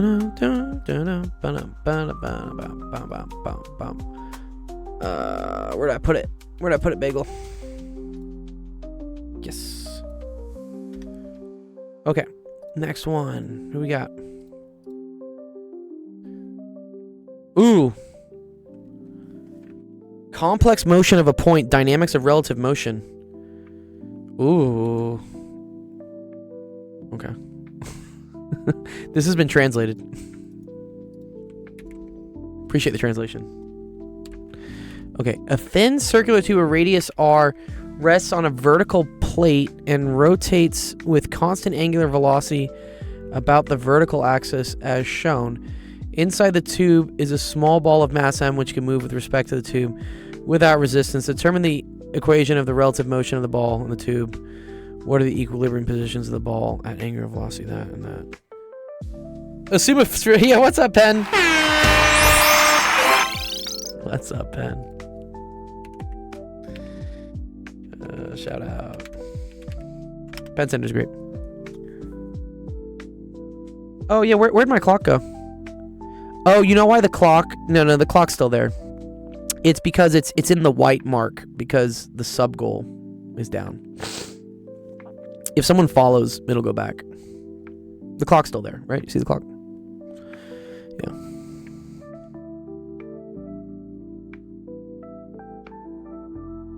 Okay. What's up, AFG? This is a cool question.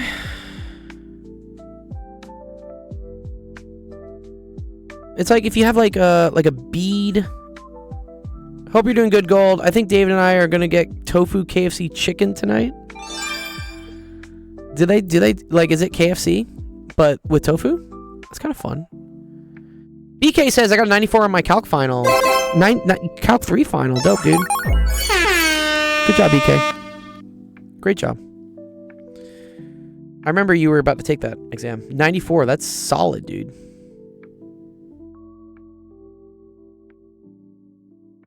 Yeah, we have a couple places like that in LA. Okay. I know this problem. I've seen it so many times. I just forget how to do it. But basically, like, if you have a bead here, and then you start, like, spinning this around, the bead like starts to move upwards because you have a couple forces on it, right? So as this thing is spinning around this way, right? There's an acceleration that needs to happen inwards, right? There's some AC, which needs to equal to V squared over R, which is R omega. Wait, yeah, it's R omega squared in terms of angular stuff, right? Because V equals R omega. So V squared is R squared, omega squared over R is R omega squared. If there's no friction, the ball doesn't move. Oh, the ball definitely moves. If there was no friction... Wait. If there was friction, then the ball wouldn't move, no? It can move inside the tube. You gotta think about what the forces are on this, right? So there's gonna be a force of gravity, right? Pulling down. And then you need there to be... I think a normal force from the tube on the ball, right? Yeah, because then it's spinning around this way, I think. Yeah, it's spinning this way, yeah? Okay. No, you're not dumb, it's okay. Okay. And then when it's at equilibrium, so if I just left the bead here, it would just fall down. Right? Because gravity would push it down. Equilibrium position would be here. But if it's spinning, now it needs to have a centripetal acceleration towards... This is the interesting part. The centripetal acceleration, the R for that is not R to the center of the circle. It's R to the axis of rotation. Oh, I remember. So there's there's some angle shit we gotta deal with here. But the normal force always points towards the center of the circle. The center of the hoop. Because that's normal to the surface. Okay. I think we define like an angle here is what we do. Yeah, definitely. Yeah, submit. I love optimization problems. Please give me one. Okay. Okay, let me relate these angles, right? Let me call this like some angle theta, right? So then, and then let's call this like R perp to the rotation. So R perp is equal to R sine theta, right?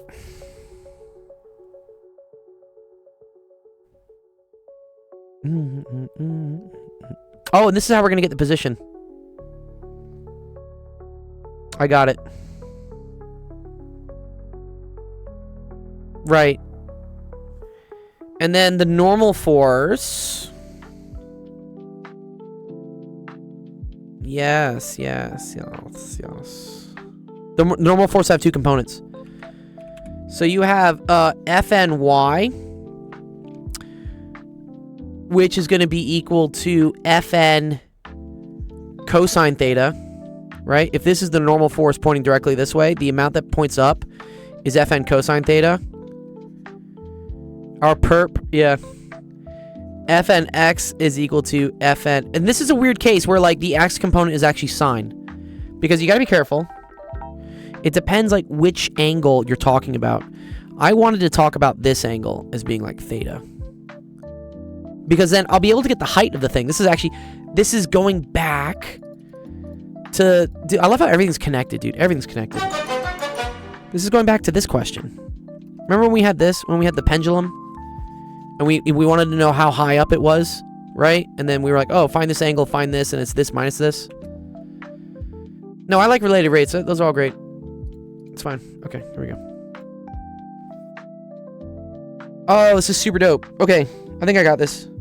Okay, in equilibrium, I need Fny, so the normal force that points in the y direction needs to cancel out the force of gravity. So this must equal to mg. And then this needs to be responsible for my centripetal acceleration. So this needs to equal to m. And I'm not gonna do v squared. I'm gonna do it in terms of this. I'm gonna say m r perp omega squared. because AC is equal to R omega squared. This is R perp omega squared. Yeah, let's make this theta. Oh, this is so cool. I think I actually like this question. And then, right, they gave us some omegas. I don't know why they gave us omega and lambda. It's kind of weird.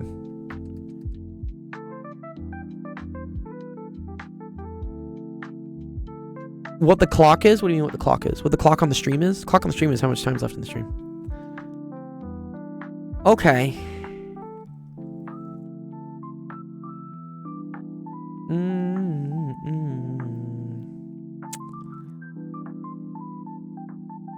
No quantum mechanics yet. Okay.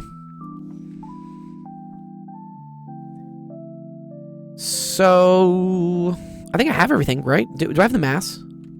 Do I care about the mass? Actually, I don't think I care about the mass. Well,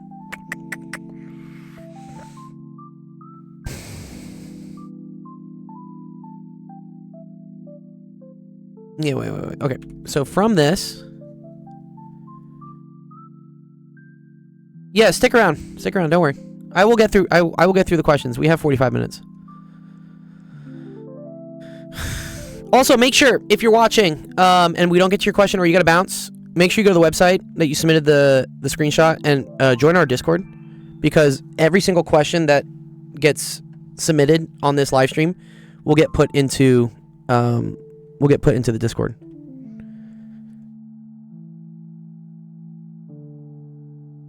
I don't think there is a way with conservation of energy. Maybe if you wrote like a Lagrangian and then like tried to minimize it.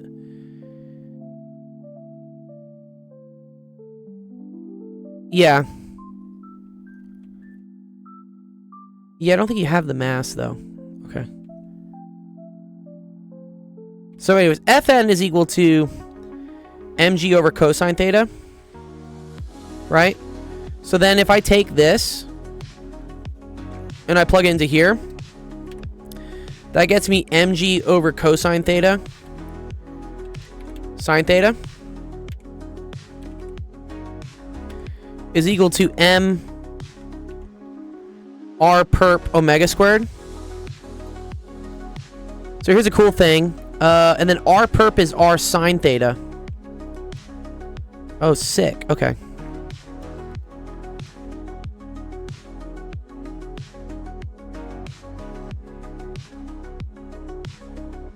So actually, we can just cancel. Yeah, we can cancel the signs, right? Whatever. Cancel. Because I think I just want theta. And look, the m's cancel as well. Goodbye. Okay, cool.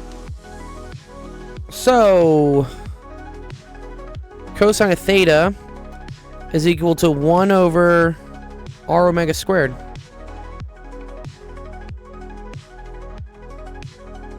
G.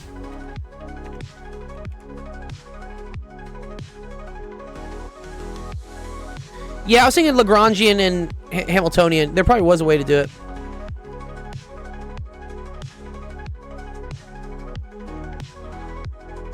It would be Hamiltonian. Thanks, Leckle. Okay, I think this is it. Let's see if this makes sense, though, right? So, if omega is really, really fast, then this goes to 0. And cosine of 0 happens at 90 degrees. Which that makes sense, right?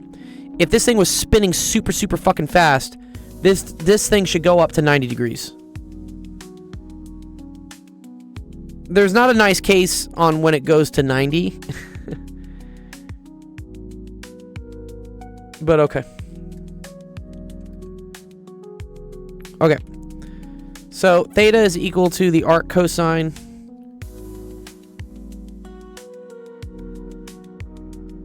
of... And actually, wait. I want the height, right? Isn't that what I want? I want the height eventually. Let's just get the height. Is that what they want? Sorry, what do they want? What are the relative equilibrium positions? Relative to what? Oh, but this was the other thing they wanted. Sorry, determine the equation of the relative motion of the ball in the tube. Oh, okay. So this is probably they did actually want some Lagrangian here. I just went straight to like what's the equilibrium position. Oh man.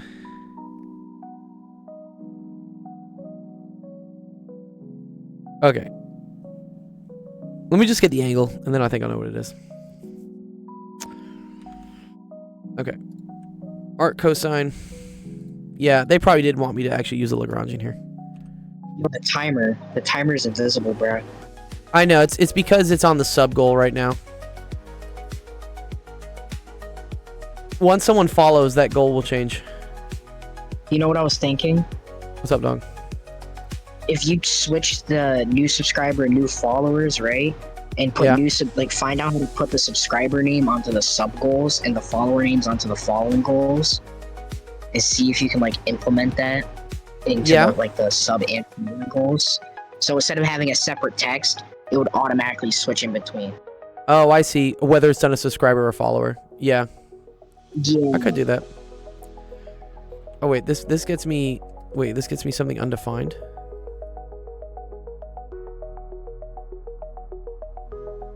The equation of the equilibrium is trivial. The general equation of motion is trickier. Yeah, I'm seeing that now.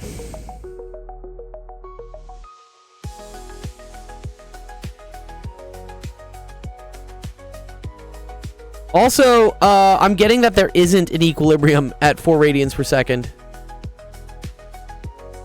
You need r omega squared to be greater than g, right?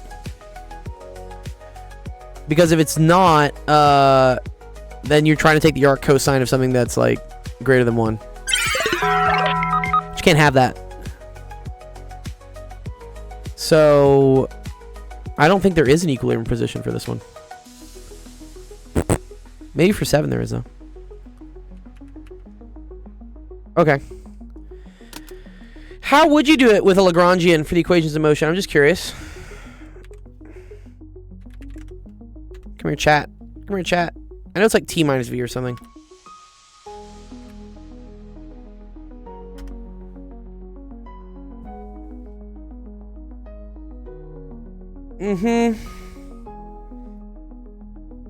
Right, yep. MR omega squared. Yep, that's what we had.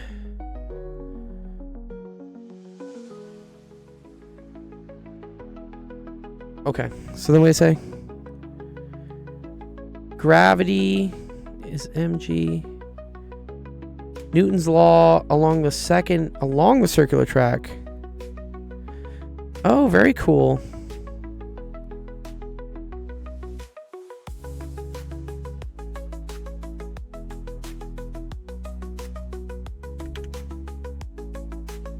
Yeah, okay.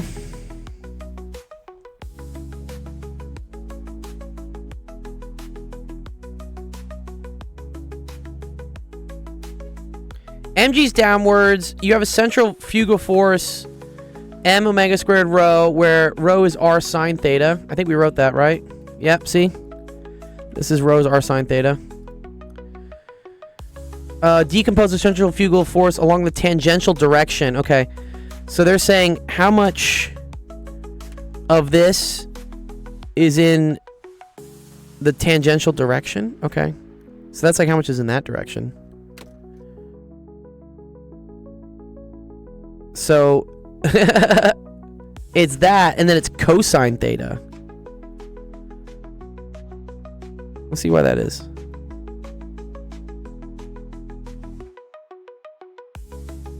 I assume if this is equal to theta...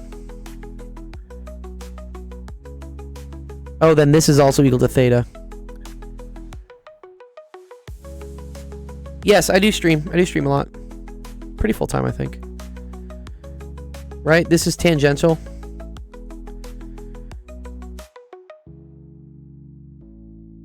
So then this force, cosine theta, gets you the tangential force. Do you see this? This is like the tangential tangential FN, I guess, right?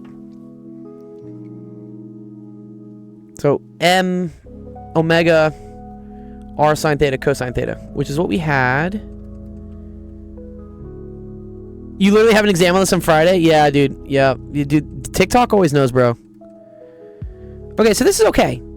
I think we're okay here. Yeah, M r perp omega squared. So, yeah.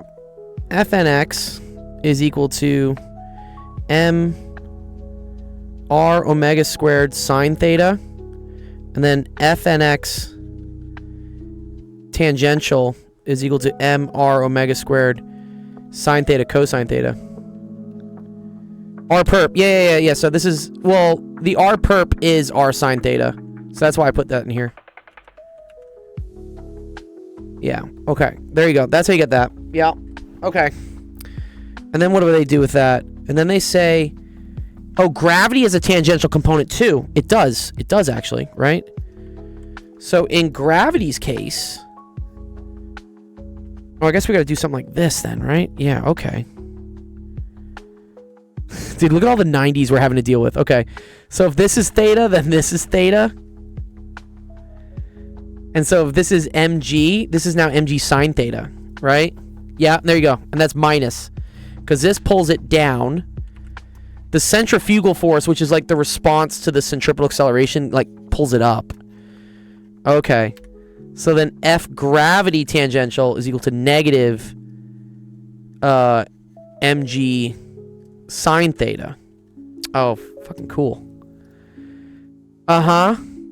And then, okay, tangential force, F tangential, is equal to mass times tangential acceleration, but tangential acceleration is mr alpha, where this is d squared theta dt squared. Okay.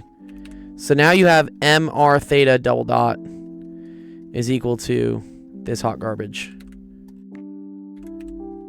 minus this hot garbage. This is physics. You have a final on this soon? Okay, cool. Yeah, dude, TikTok knows what's going on. Okay. Good luck on your finals, guys, by the way. Okay, so all the M's go away. Pew. You do XD? What's your question, dude? Tell me. And then, is there a solution for this, which is easy? Okay, so this is just the equation of motion. Yeah, I got you. This is... I would say this is more than high school physics. This is college physics, for sure. How long have you been gay for? God damn it. Longer than you've been alive, probably, dog. Alright, just divide by R. Theta dot dot is equal to omega squared sine theta cosine theta. Minus G over R sine theta. Okay. Nice. Okay, that's the equation of motion. And then, yeah. The requirements we have for equilibrium is that theta double dot needs to be equal to 0. So, yes, good. So, at equilibrium,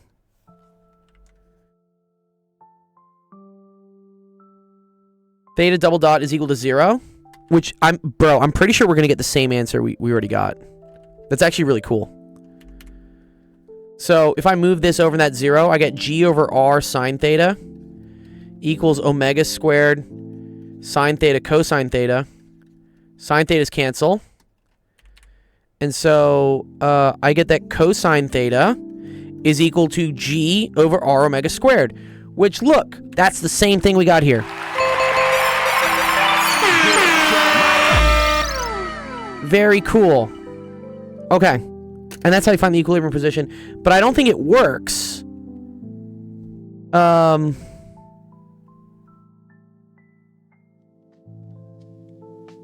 Yeah, that's actually really cool. Okay.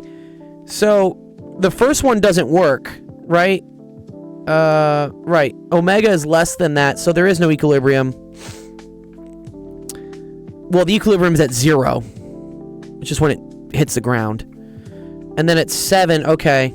you have 60 degrees and 300 degrees. Right, that's on either side, right? You can either have it 60 or you can have it 60 on the other side. Very, very fucking cool. Yeah, okay, cool. Okay. Does that make sense? FMI Kienko? Right? I forgot actually, yeah, when we divided by this, you have to be careful for the case that theta is equal to 0. Right, so that's why here, okay, you're very welcome, yeah. Good night, man, dude. Equilibrium at theta equals 0. And this one you have equilibrium at the inverse cosine of 9.8 over 0.4. 0.4 times 7 squared. Which, yeah, that's 49. But 0.449 is 9.8. Or no, 19.6, sorry. Yeah.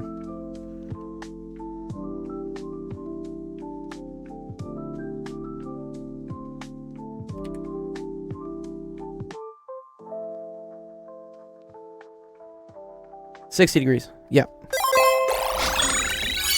Cool. We did it. Great question. Very cool how you had to like figure out all the little angles and stuff going on here, dude. This was kind of a mess. Well done. Well done. But yeah, you didn't need a Lagrangian Hamiltonian. You just that's kind of fun actually that you just needed F equals ma and then a is just whatever. R alpha and then alpha is theta double dot. Nice. Okay, cool. Good question there. Okay, that solution's gonna get posted in our Discord. So if you are in our Discord, if you're not, go join. Right here in homework help, what'll happen is I will drag in the screenshot into wherever it is. Whoa, where was this question? Yeah, this was his. So we're gonna drag it in. So there's the solution. Now you can go see it. Cool. Yeah, that's satisfying. That's honestly why I like physics. I think physics is super cool. In that it's like a puzzle, but I don't know. It like we did it 2 different ways and we got the same answer, which to me is like I did something right. Balding Connor, what's up, Balding Connor? Oh yeah.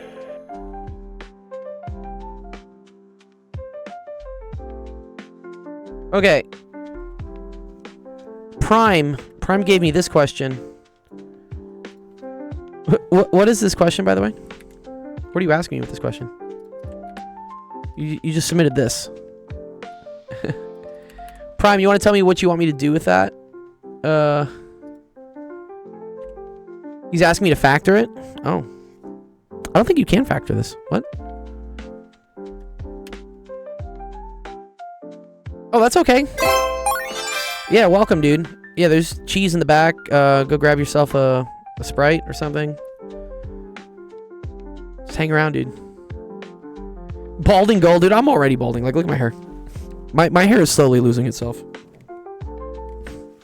It's the curse of getting older. I still have my beard though. I like my beard. Okay. Yes, you do have to do this with the quadratic formula because unfortunately nothing multiplies to 4 but adds to 2. Right? Like 1 and 4 doesn't work and nothing works. So you just have to, it doesn't factor. It doesn't, unfortunately.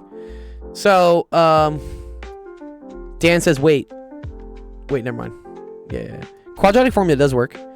So, A equals 1, B equals 2, C equals 4. That's because there's nothing here. So X equals negative. You don't need to. What do you want me to do? He says no. Don't do it. X plus 1 all squared is X plus x squared plus 2x plus 1, right? So just Yes. write that as x plus 1 all squared plus 3 is equal to 0, and you have no real solutions. Oh, you mean if I wanted to that? Yeah, we could also complete the square. That would also work. Yeah, and you don't have any solutions here. But couldn't I write like some imaginary factors, right? Oh Yeah? yeah, sure. You can do this the same way, yeah. Yeah. X equals negative b plus or minus square root of b squared minus 4ac all over 2. Oh, where'd that come from? So negative 2 plus or minus the square root of 4 minus 16, which is negative 12. All over 2. So negative 2 plus or minus, what's that? 2 square root of 3? 2i square root of 3 all over 2. So there you go. You get negative 1 plus 2i square root of 3. And then, or negative 1 minus 2i square root of 3. So these are, so your factors are x minus. I think it's just I, not 2i. Oh, you're right. Thank you. Yeah, sorry. This cancels as well. Yeah. Thank you. Thank you. Thank you. No problem. So that would be x plus 1 minus I square root of 3 times x plus 1 minus, no, plus 1 plus I square root of 3. Thank you, Maya. Yeah. Good job. Yeah, Diffie Q, Fourier, yeah, all that stuff. We can do all that. Yeah, cool. All right, great. This is a fun question. Love. Nice. Thank you, Prime. Well done. Well done.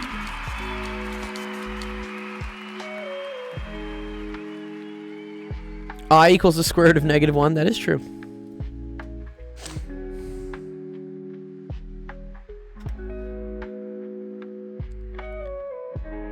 All right, come back. Come back.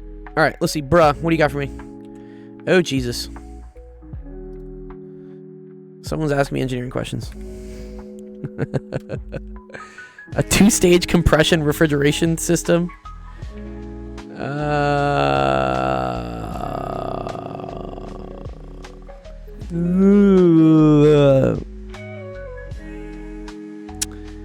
This is engineering. This is engineering thermo.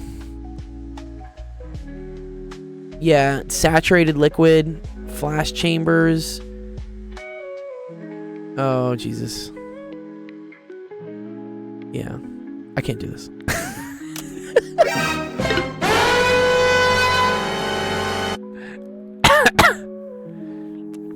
Yeah, no, I can do like basic like physics thermo, but when we start talking about like, I need tables for this, I'm pretty sure. Because they're talking about like saturated liquid and then saturated vapor. There are tables for these things. And then also like refrigerant 134A. I bet that has its own little like thing. Oh, you're just trying how to approach this problem? Okay. I think refrigerant 134A is actually a table. Yeah, it has to be a table. Yeah, it has to be like a variable.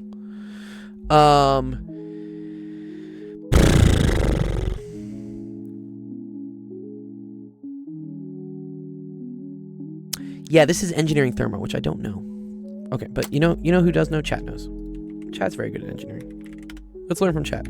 I taught this at one point, like years ago, decades ago probably. I remember I had a bunch of people from like Dubai that I was tutoring in this stuff. Yeah, so there you go. See, yeah, you need all these. You need like H1, S1. Okay, so apparently throttling is isenthalpic. Wow, I didn't know that. That's an engineering term. I really struggle to trust chat. Well, I trust it more than me because I had no clue that throttling was isenthalpic. Which means that enthalpy is conserved. So H2 equals H1 equals 247.3. And then, oh man. engineering is easy in that the math is not too hard. Like, look, does this look like hard math to you? No. This is doing a linear approximation of what H2 is based on HF and HG. It's not very hard math. It's just a bitch because you have to go look up this on the tables. You've never heard about isenthalpic? Yeah. The mass flow,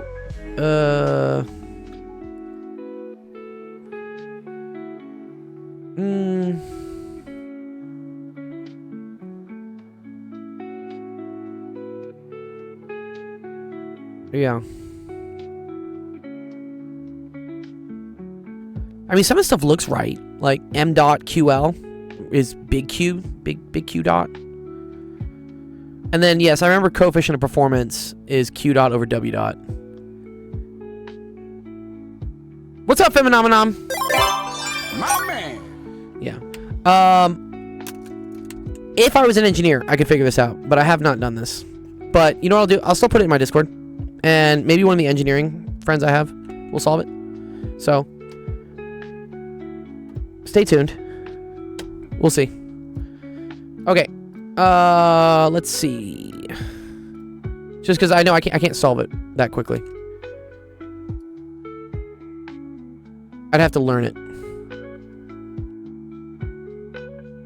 I think it just lied to your face. What just lied to my face? What? ChatGPT. Maybe it did. I mean, but it seems right to me. I remember kind of doing that, like for refrigerant stuff. I think the formulas are okay, but like yeah, the way it interpreted it wasn't. Oh, you don't think so? On this No, one? it's certainly not. Like how can 88% be the answer for part A? Like what?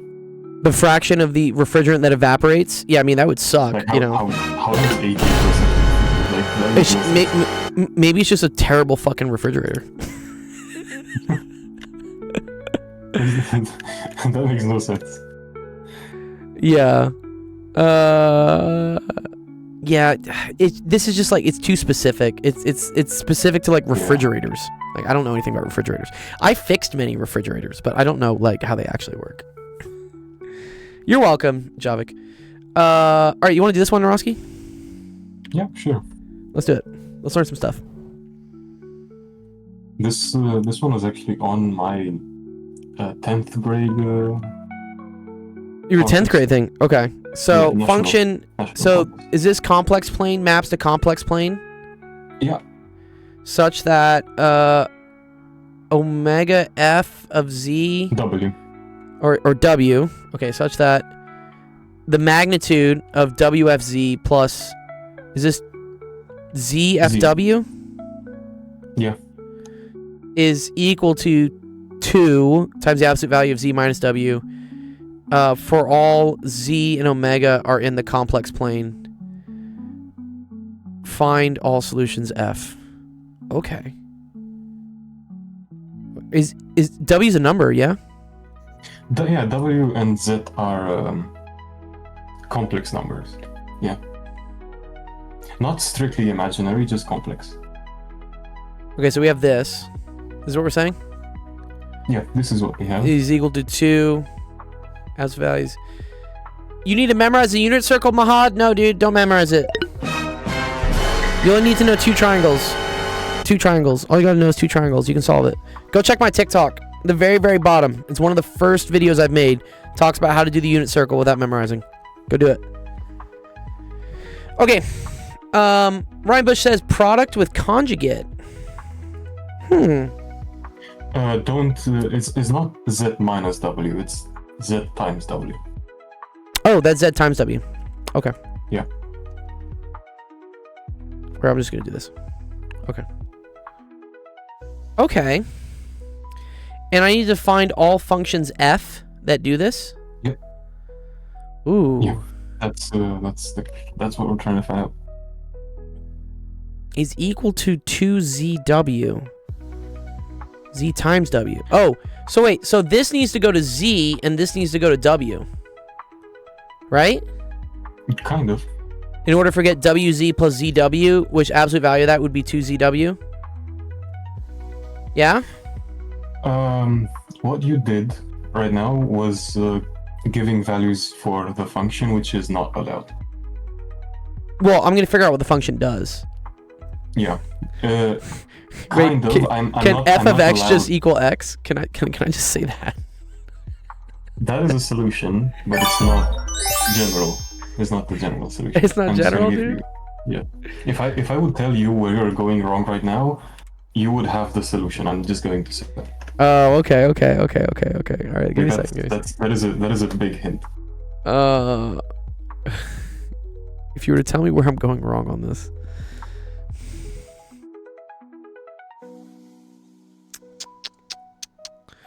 The complex thing's kind of interesting.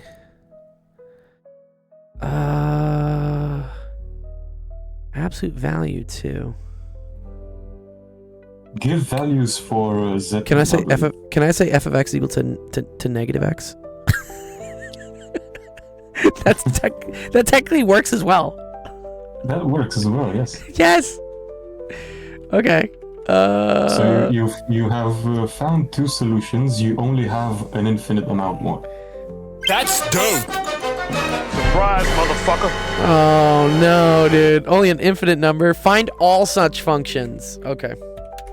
So it's a general form of these functions. All right. Oh wait. Okay, so if f of z needs to equal z, that means z is equal to f inverse of z. Maybe. Oh, I'm so close. People say I'm so close. Fuck.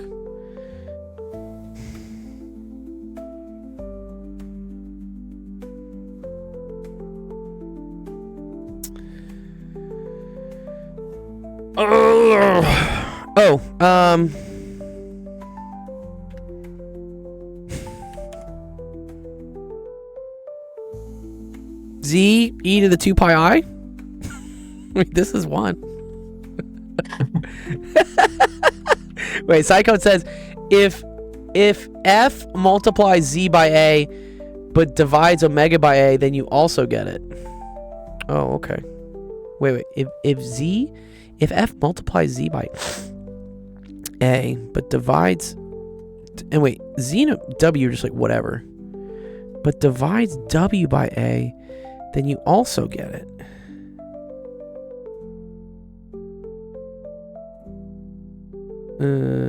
So do you want a hint? Yes, please. Do you know? Actually, I'm just gonna say let p of z and w be the how we're gonna. Like this? Like I'm very careful. Like this? Yeah, this should be our initial relation, right? So p of zw is exactly what we're given. So the absolute value of wf of z plus z. So that p of zw is exactly that statement. This is a statement, p of zw. It's not. It doesn't mean anything, right? Okay. It's a statement. So it's not equal to. So p of zw is not equal to. It's. I would say. It implies? Yeah, that works. No, well, not implies. How do you colon? Colon. I will put a colon. So this is p of zw. So this is equal to 2zw. Yes. Is equal to 2 absolute value of zw. Yeah. This is a statement, right? This is a statement which we have denoted as p of zw. Oh, sorry. It's not z comma w. It's p of zw. No, p of z comma w. Okay, cool. All right, Yeah, cool. that's right. Yeah. So this is All a right. statement. We have made a statement. If we substitute values for z and w, the statement holds true, Yes. right? Because the statement is true for all z and w complex. Yeah, I can make it a and b and like whatever. Yeah. So what happens if we take z equals to 1 and w equals to 0? So we would have p of 1 and 0.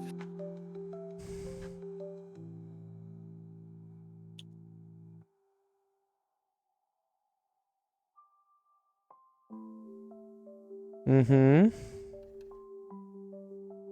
Okay. which is 0. Yes. So Oh, but this is, oh, wait. This is 0. So this tells me that f of 0 is equal to 0? exactly. Okay, what does that tell me? So what happens if we take w equals to z? If w equals z, then I would get z f of z plus z f of z is equal to 2z squared. Oh. So don't forget the absolute value. Yes. This is p of zz. Yeah. Okay. So what? That's 2z f of z absolute value equals 2 absolute value of z squared. So I can just get rid of the 2's, yeah. I can get rid of the 2's for now, right? Yeah. Oh shit. And Oh we can divide. shit.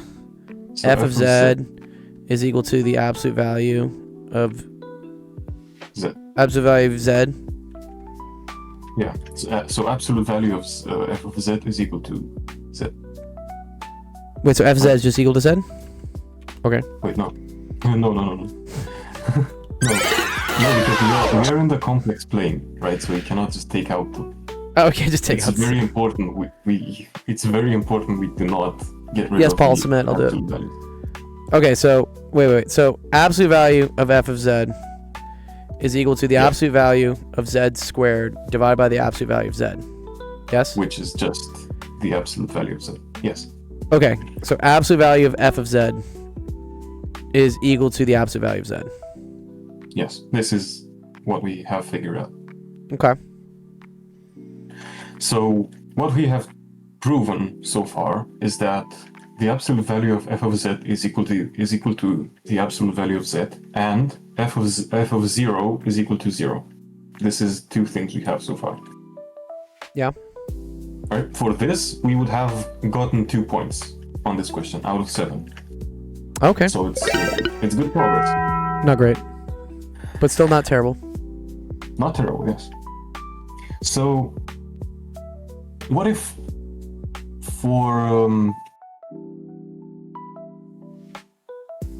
what if we take p of z and 1 now? P of So z and remember 1. Okay, so Yeah. P of z comma 1 is equal to, I can Is remember not what this equal is. to. Sorry, not equal It to. is a statement. It is equivalent to the statement that Yes, indeed. 1 f of z plus z f of 1 is equal to absolute value of z. Thank you. You suck at math. Welcome. I'm slowly getting not as bad at math. Okay, cool.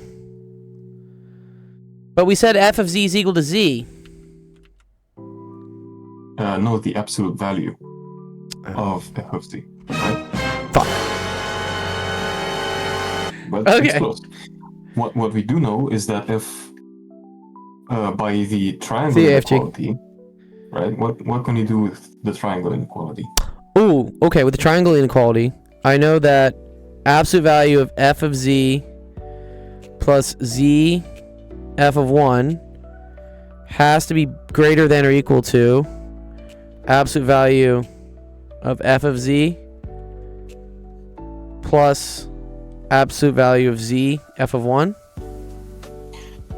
Which is actually the other way around. Sorry, less than. Yep. There we go. That's what I meant to say. And both sides are equal to the absolute value of 2z. Or actually 2 times the absolute value of z. Do you see why? You forgot a 2 there. Forgot a 2 here. Oh yeah, there was a 2 Yeah, here. you forgot a 2. Yeah. Which you can bring out, yeah.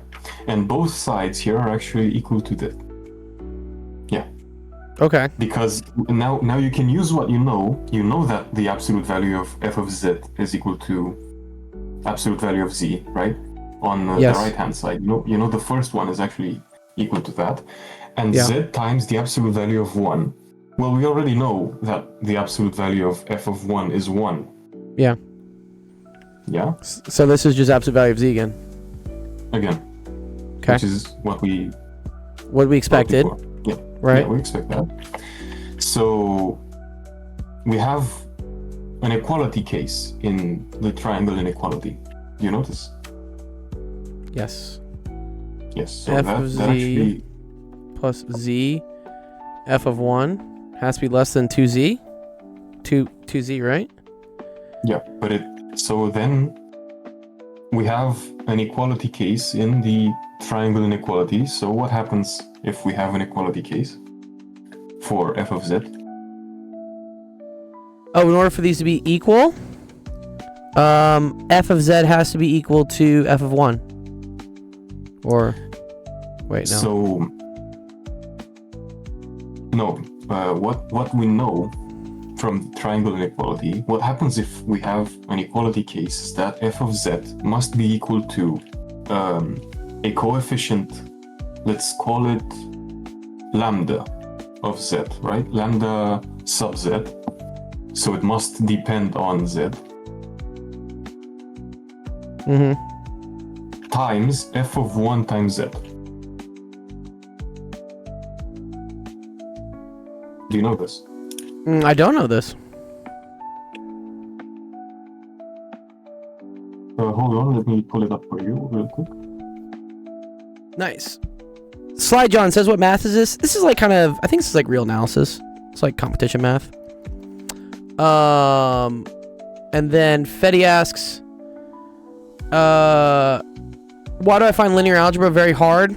It's because they use a lot of weird like terms sometimes, like basis and I don't know, like span and all that stuff. Any tricks? Really just doing a lot of problems for linear algebra for sure. And just getting really comfortable with doing the math. And then learning to think about like columns. Like you have to like see the matrix. It's kind of weird. But the columns like kind of express. Oh man, how do I explain it? I hate using the same word, but it's a basis. It's like a coordinate system. I think seeing everything as a coordinate system helps me with linear algebra. Thanks, Troll Cats. What's up? I give you a screenshot of what All right, let the me see equality case should be. Like this is Google explained it a lot better than I could. Okay. Well, I think you explain things great, Narski.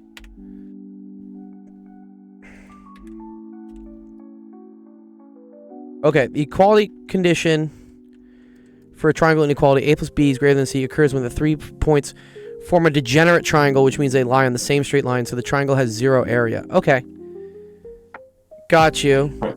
So see below it explains what happens for vectors, and that's what we care about. Okay.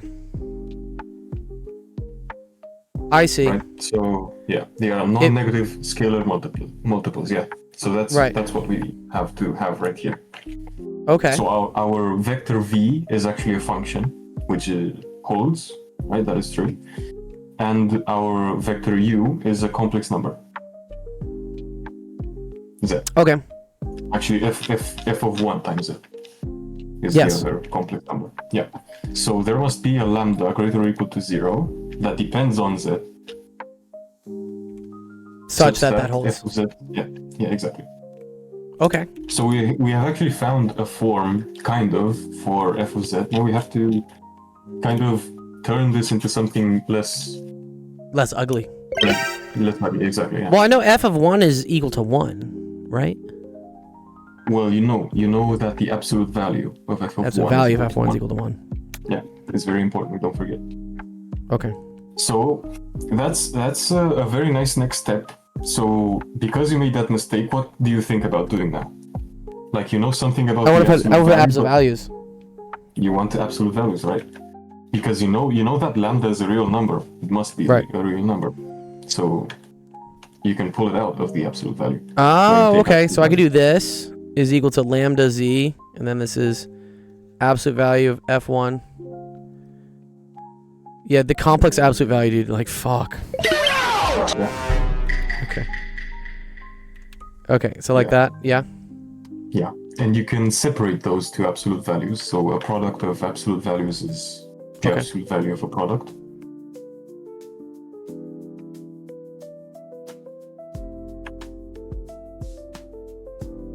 Yes. Yes, that is nice. And now you can say that the absolute value of f of 1 is 1. So this Aha. brings us Oh my god, dude. Dude, all this math stuff is hilarious, dude. Because I was just like, fuck it, it's just 1. It's like, no. No. You have to, not like, yet. go around here, do this, and now it's 1. And I'm just like, okay. I get it. Okay, so absolute value of f of z is equal to lambda z absolute value of z. Can I now remove the absolute values? now, yes, we are at that point. What do you know about the absolute value of f of z? There's one last thing you know about it. It's equal to It's z. equal to the absolute value of z. So lambda z equals Wait. 1. So lambda z equals 1, exactly. Yeah. So now we can rewrite it. So what we knew was the absolute value of f of z is equal to, Is equal to z absolute value of z. yeah, for all Yeah. z this time. So our conclusion is that f of z must be a number of the form z times, let's say, c, constant for a constant, right? Uh-huh. Where c is f of 1, is a complex number of absolute value of 1. Oh, Right. okay. I see. Because we knew already that Because this is equal to 1. f of z. I see. Look a bit above. Like scroll up for a second, a bit more. So when we had the equality case for the triangle inequality, what did we figure out for f of z? Like zoom in a bit. The triangle It's lambda inequality. z. It's lambda z times f of 1 times z. Yes. See? So Yes. if lambda z is equal to 1, then f of z is f of 1 times z. Mm-hmm. And f of 1, let's just call it c, because it's a constant. Right. Right. So that's the final form. Okay. Yeah, so it's z times c. Nice. That's 7 points on this question. 7 points. So it's so funny. Yeah, I would have gotten the 2 points. Be like, dude, it's just fucking z, dude. Actually, no, if you actually like work this out and Yeah. suddenly you had like an hour, let's say you had an hour on this, like you wouldn't think of the triangle inequality, but you'd find the form. Dude, the triangle inequality comes up so many times in just like also, especially in competition math for sure. Yeah, but I honestly don't see it as much now. I don't know why. Like I don't see any inequalities in 11th grade. I see it a lot because of you. Yeah, All right. Nice. Cool. Good question. I appreciate you taking me through it. I like learning the rigor. The rigor is important. Yeah.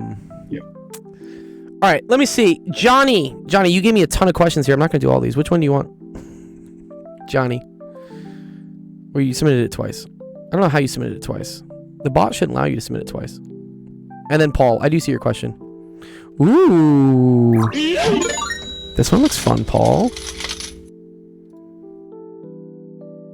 Yeah, dude, I did want to drop that shit ASAP, dude. John says, can you do number 1? Can you do number 9? Yeah, sure. I can do this. Boom. Paul, dude, it looks so much fun. What are you talking about? Aiden, you got a question? Did you submit one?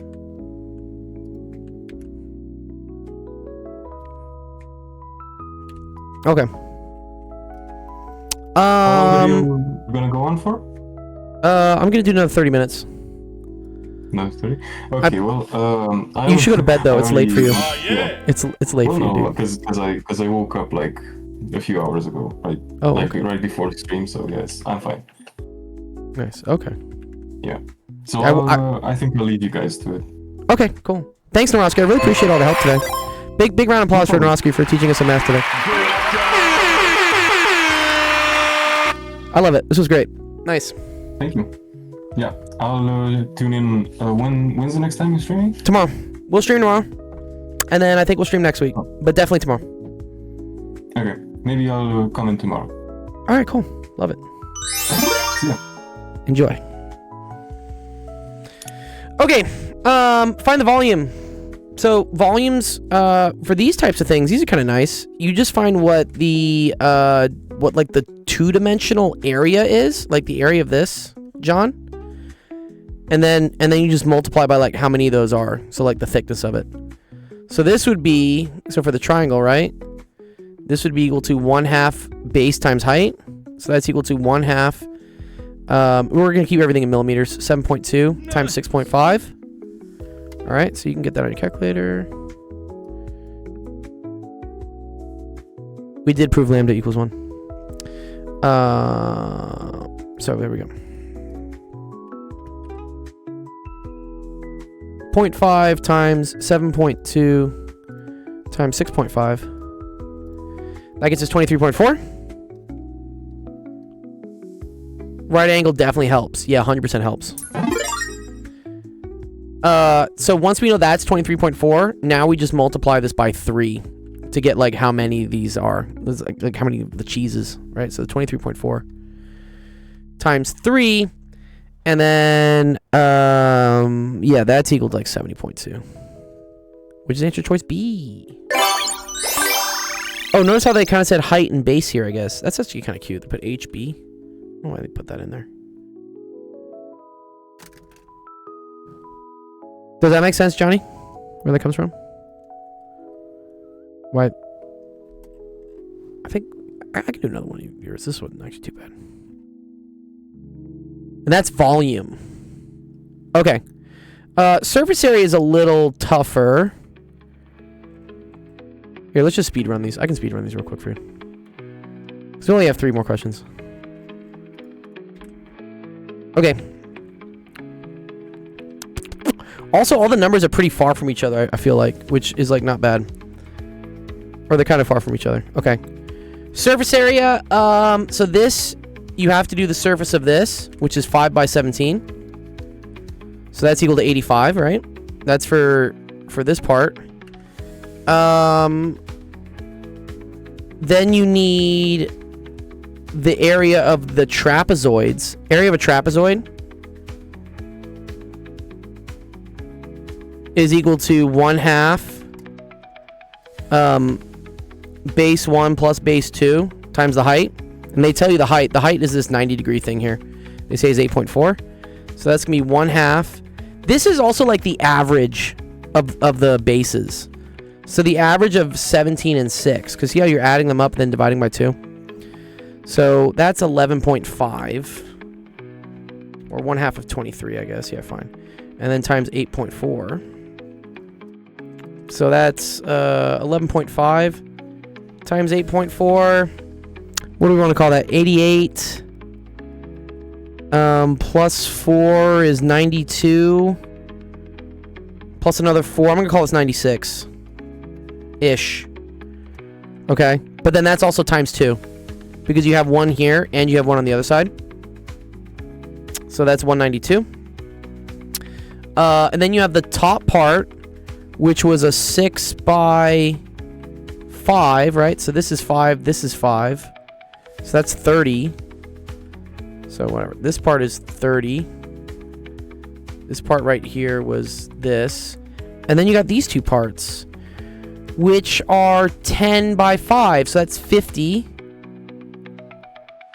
So these parts right here. This is 10 this way, but 5 this way. So that's 50. And then 50 is 100. Okay. So you have 100 plus 85 plus 192 plus 30.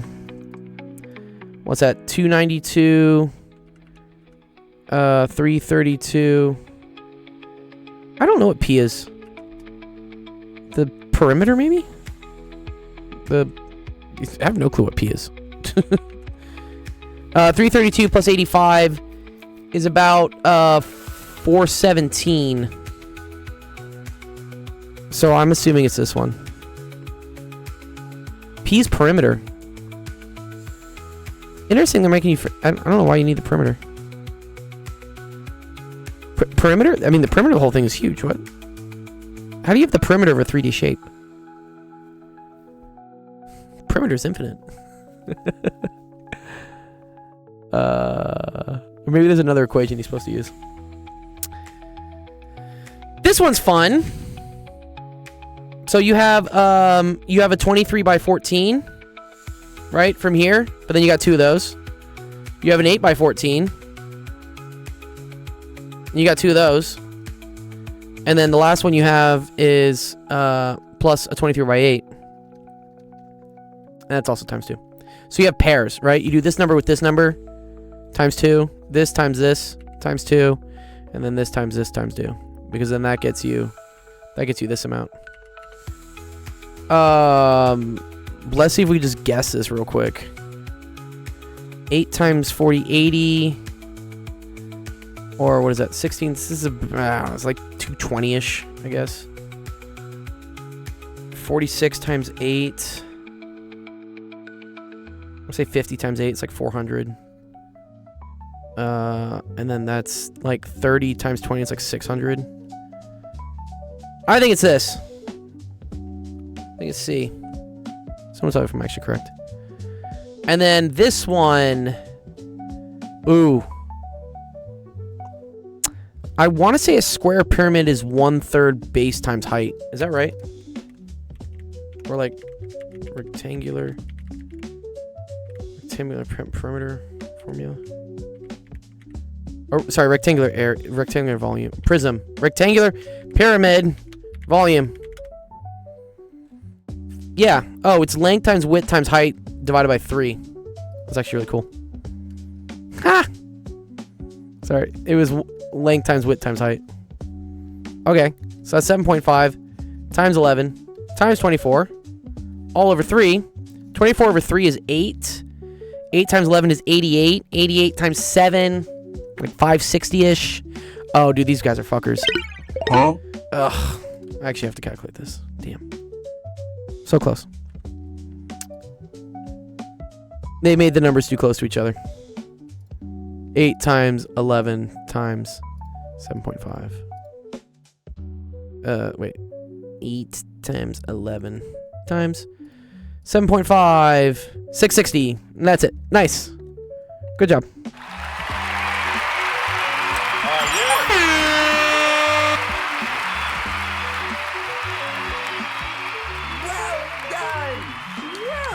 All right, Johnny. I hope it made some sense. I will drop this screenshot in our Discord for you. So if you come here to our Discord, you should see your question get posted here in the homework help. No, I'm glad I helped you, Slide John. There you go. There's your screenshot. And SARS. Cool. All right, let's see. What do we got left?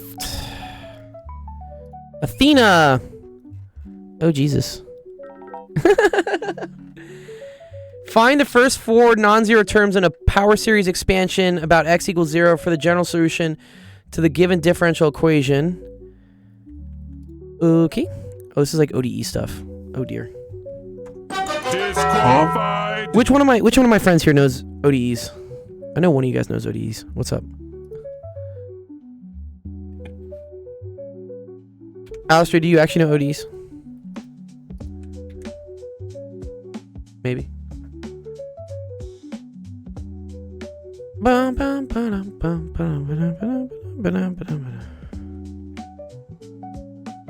Okay, fine. You can come speak. I'm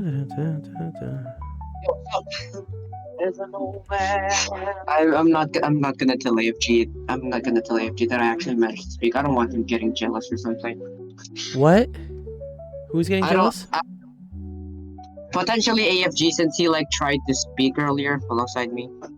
Oh, I'm yeah, sorry. we're not- Oh, yeah. No, Anyway, you're good. what are we doing here? Anyway, what are we doing here? Oh shit! What the fuck is? What the frick? I asked if you knew how to do this. Alistair, I asked if you know how to do this. But yeah, I'll try. I'll give it a shot. I mean, if we're talking ODs, I'm trying to give it. Simplify and But when it reindex. comes, Solve for the biggest. but when Sorry, it what? really comes to summation, right? I guess I'll learn something. I guess I'll learn a thing or two. Oh, I see. This is the differential equation. It's this. Find at least the first 4 non-zero terms in a power series expansion max equals 0 for a general solution to the following equation. Y prime Maybe, plus x plus 2 times y is equal to 0. So this maybe is we the... can move all the y terms to the left side and then just integrate. That's actually quite easy. No, but they want to do it as a power series. So Oh shoot! y is a to the n Zero. xn. Y prime is the derivative. Derivative of a power series is this comes out, this comes down, this drops by 1, and then you reindex up by 1. Okay, cool. And then x minus 2. Okay. So then you expand it out. Minus 2. You put the x in there. You simplify. X to the n becomes x to the n plus 1. Yes, I agree with this so far. Oh shoot! And then you I'm gonna reindex, plug it. right? Okay, okay. So if everything starts at 0... alright, then this is n plus 1, a n plus 1, x to the n. Oh, very cool. Wait. And then this is... Wait a minute. Wait. How are you having them all start at 0, though? I agree with this one. Where did this come from? Because it was n equals 0. This should be an, no? For loops are based. Yeah, when taken derivative, the index changes, but integration. Yeah, I agree. The integrand. Yeah, I know the integrand does this. I'm saying for the simplifying reindex case here. You brought this in, so this is x to the n plus 1. I understand that you can reindex this to 0. By let me think how you do this. Sorry. The sum from n equals 1 is the same thing as the sum from n equals 0. Good. Yes. Of n plus 1, a n plus 1, x to the n minus 1 plus 1. Isabella says the last one, you just make it equal to x to the n, and then you can just make it equal to 0. I'm okay with this. No. I understand this. This is the one I don't like. I don't like this. Yeah, it's x to the n plus 1. You're right. But this needs to start at n equals 0.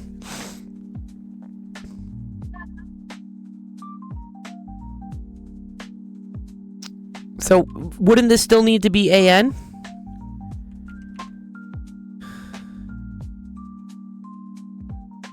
I understand here why the n's change, because you're changing your starting index, but the starting index is the same here, right? It's the same, n equals 0. So how are you just redefining things? Decrease and increase, or decrease and increase and decrease, is it not? Yeah. But what about the index? Yeah, you have to move the index if you're going to move this. Because, I mean, basically what you're saying is... Okay, here we go. Dojo says a0x plus a1x squared.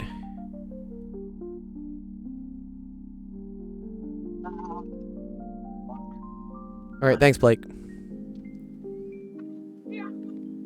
Okay, as long as we just get it to x to the n form, we can just fucking change it to start at 0. Sure. Okay, fine. Okay. I was like, wait, what? I get it. Okay, fine, sure. Okay, I got it. You're saying this is n plus 1 minus 1. So then this is n minus 1. So then this is Wait, a n what minus about- 1. This is a minus 1 x to the n. But this What should be about from. the X from, This like, should be from. This the should be last- from. Wait, 1 sec.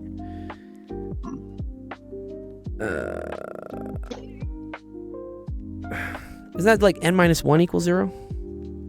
And then, yo, it's from n equals 1, no? And then you're just re-indexing it to 0? What happened to the a0 term? Okay, whatever. I'll trust that you're allowed to do this.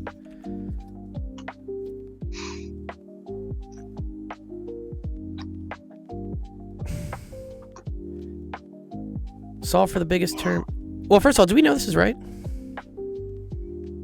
Here.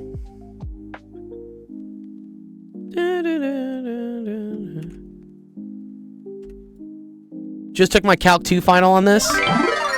Yeah, dude, the algorithm always knows exactly what's going on. Here. Yes. Oh, you're okay, Isabella. You want to join our Discord and come talk? You can come talk here in the Discord if you want to come talk in the VC. Yeah, let's see. I just want to see. I want to see what chat does. You mean ChatGPT? Yeah, I just want to see what it does. Oh, okay. Okay.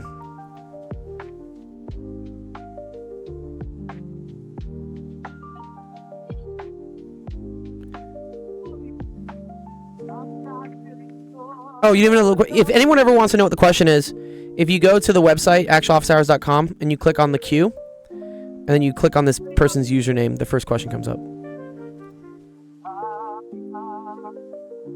Okay, Alistair, I'm gonna put you back in the audience. All right. ChatGPT does seem to agree with Isabella. Yeah, I agree. It does. Chat got here, which I agree with. Right, I agree with this. I'm totally valid with this. I like this. I like this. Wait. It doesn't have a minus though. We had a plus. It had a minus. How can that be? Did we screw up? Oh, yep. Okay, first little mistake here, Athena. This is a +2. Gotta make this plus. It's okay.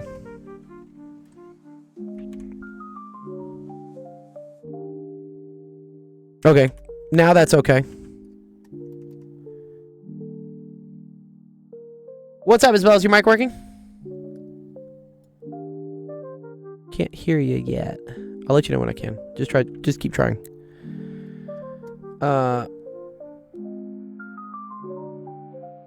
2AN, right? And then this is what I agreed with. That if you wanted this one to be x to the k, this would have to be n minus 1, right? Because you're doing n plus 1 minus 1. This is n minus 1. So this is n minus 1 equals 0. So that goes from n equals 1. Yeah, why can't I hear you? I have your mic all the way up. Okay. So then that's what this was. This is my grievance I have. But then what does chat say? Chat says for k equals 0, compute the last two sums by adjusting.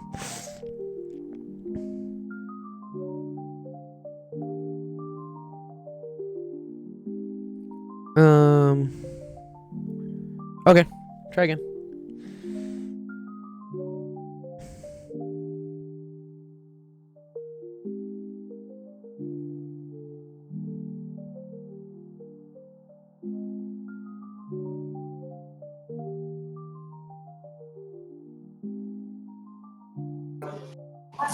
There you go. I hear you, Isabella. Good Okay, job. Perfect. So, basically, okay. the first step, what I did was, oh yeah, it is a +2. That's right. All good. I agreed with you. It was just here I was like starting to like kind of get a little confused. I think they wrote out what like the n=0 state would be. And so they said, okay, well when n equals, because now this starts at 1. One sec, let me see how this works. Sorry.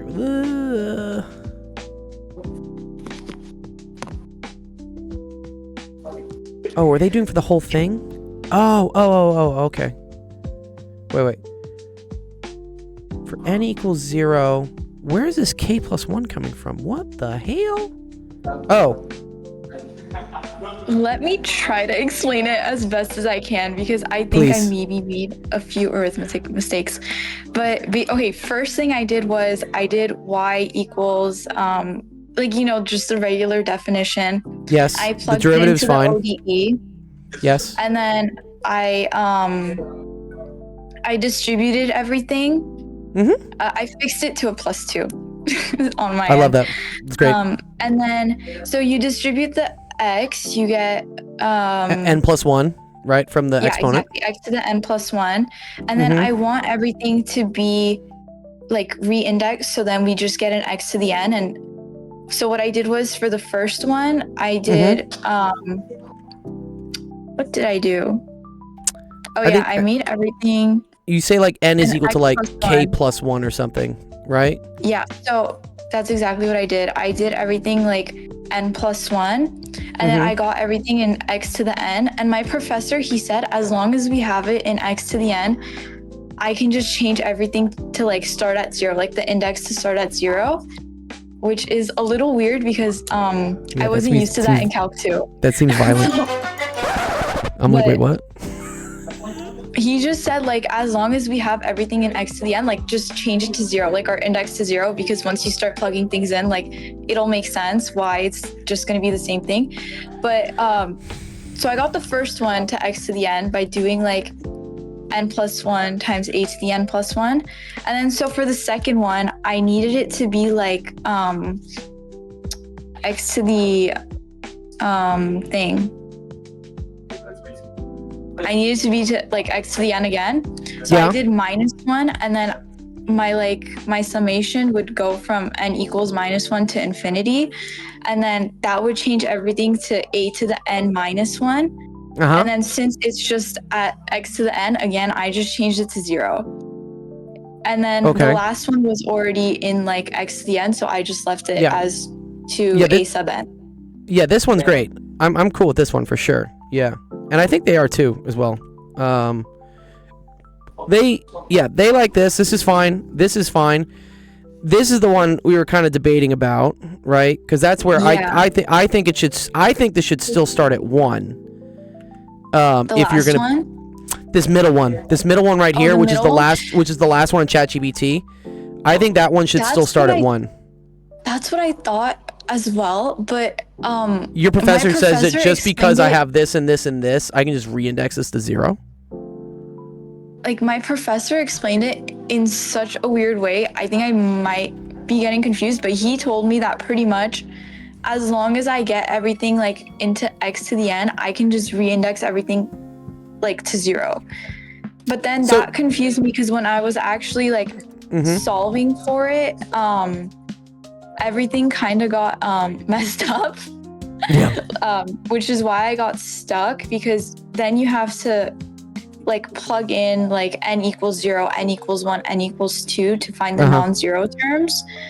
And that's where I got stuck, because I was getting a to the -1, and I was just like, it's not like as it's not simplifying. or a sub 1. So I like, that's where I kind of got lost. So do you think I should keep it at k=1? I think you should yes, I think you should keep it at k=1 and keep it separate. Okay.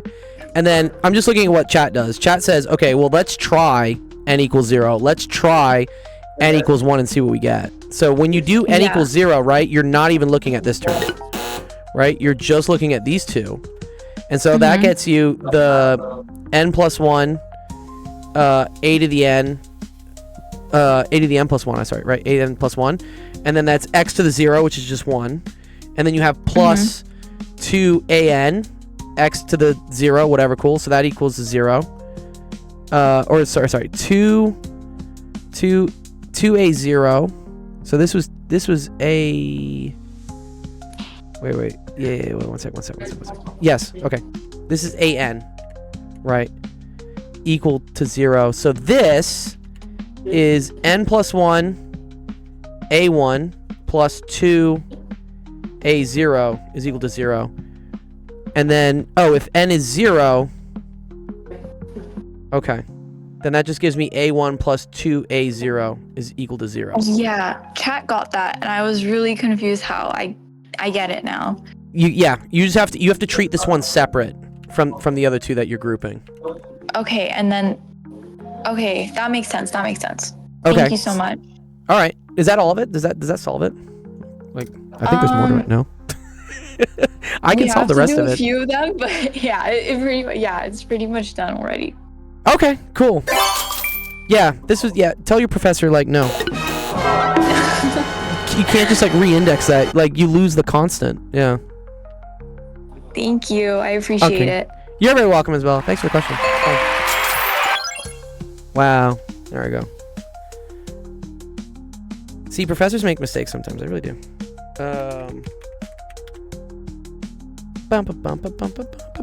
Okay, I'll add more time to the clock. I can tutor for another like 15 minutes, and then I actually need to go. So let me add more time for you guys. I had a student like push back, so there you go. You get another 15 minutes. Which branch of math has the most memory? What do you mean the most memory? I don't know what most memory means. All right, Carlos, Paul, don't worry. I'm going to get to both your questions, Carlos and Paul. We're going to do it. Even though I know one of them was like a really ugly integral. Really ugly.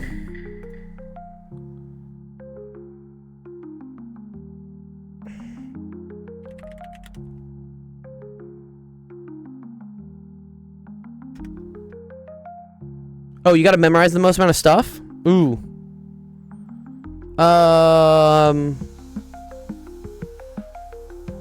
Probably any like thing that's proof based. You gotta memorize a bunch of proofs. I've done combinatorics. I don't know if I've taken a formal class on it. I mean, I guess probability is kind of a combinatoric class. Okay, nice. What do you want me to... Okay, Carlos, what do you want me to answer here, by the way? What's the question? Do we want these two equal to each other? Is that kind of it?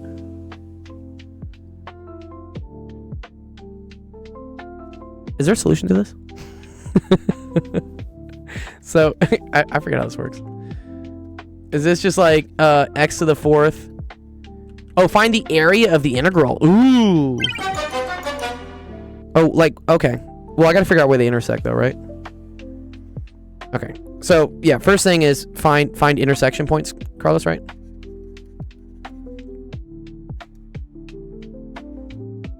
So, 2 minus the square root of x is going to look like this. And then x to the 4th is going to look something like this.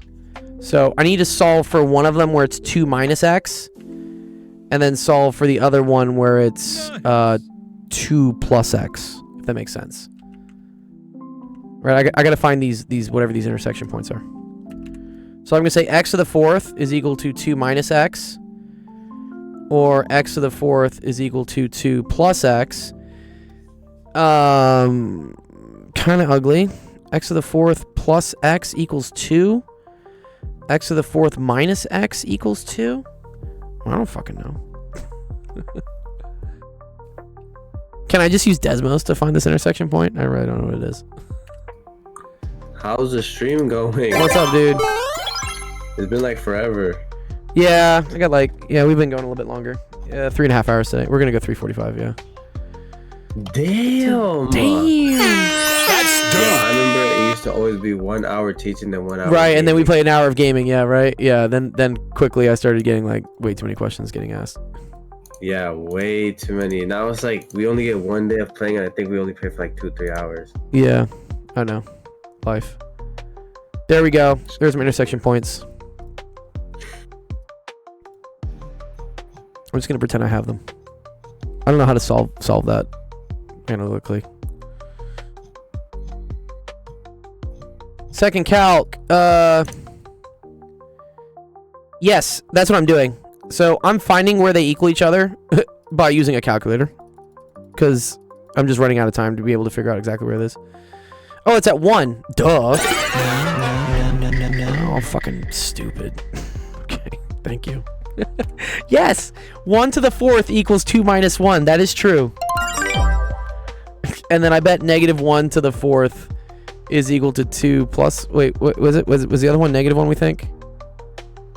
Yeah, it's gotta be negative 1, right? Negative 1 to the 4th. Oh.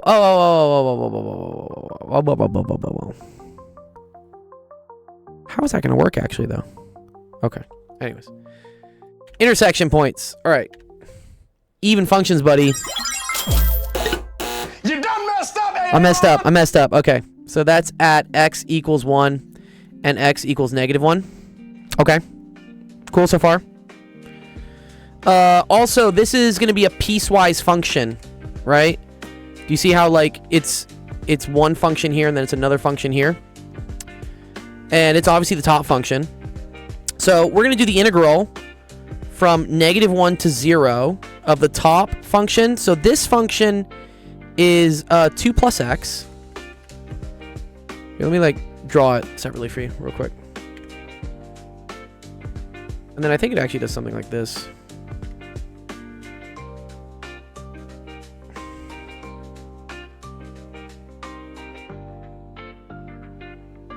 You got a calc test tomorrow. Uh-oh. Good luck, Paul. All right, this is at negative 1. This is at positive 1. But then the border's at 0. So this is 2 plus x. And then this one here is 2 minus x. I think. Yeah?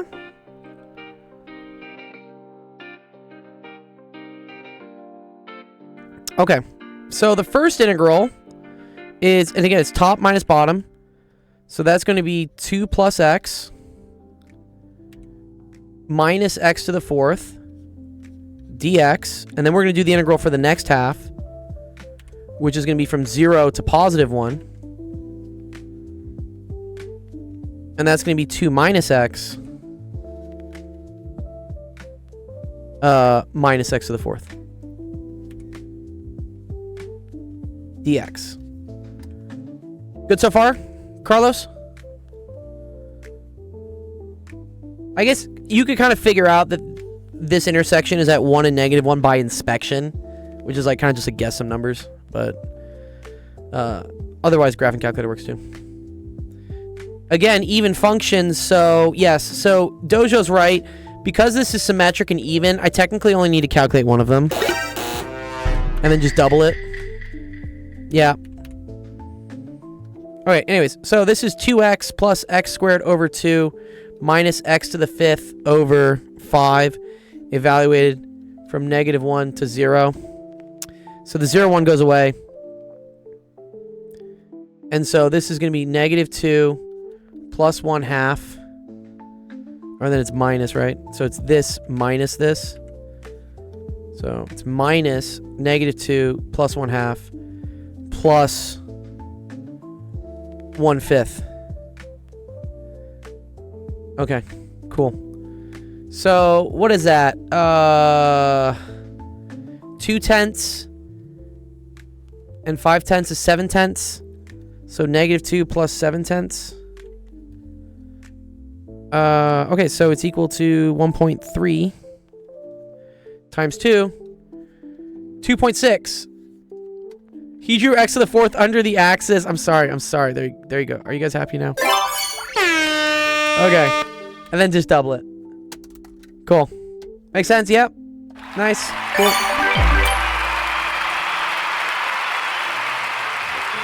I was, and then I got a couple more questions. Last one. Paul, you're last. I'm ending after this next question. Because I really have to go after this. I gave you guys an extra hour. Extra 45 minutes. Well. But okay. Cool. Last one, and it's gonna be a heater from Paul. Wait, what did you submit to me, Legendary? Oh, more chemistry? Oh, you know, the chem gods in my server will love this. So, yes. You're very welcome. Very welcome, Paul. Let's have some fun. Let's have some fun with this.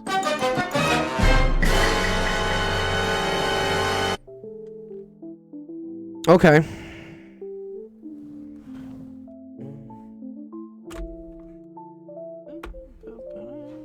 Wait, I lost my pen. Fuck.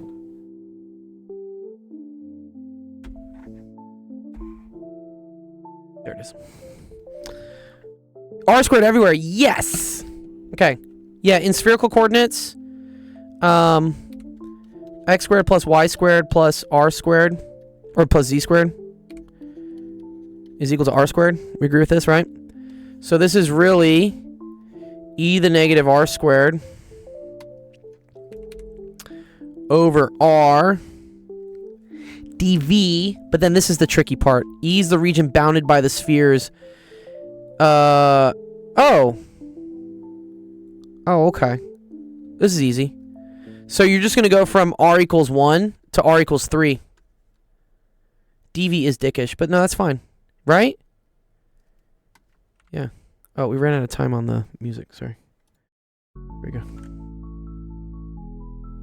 Does this make sense? If we're bounded by the spheres, radius 1 and radius 9, then when I do my spherical integral, which dv in this case is going to be r squared sine phi dr d theta d phi, right? The only thing that's going to change is that r is going to go from 1 to 3. Exactly, right? Yeah. So actually, I don't care about that. I don't care about that. So we could do the dr integral last, right? Let's just do the dr integral last.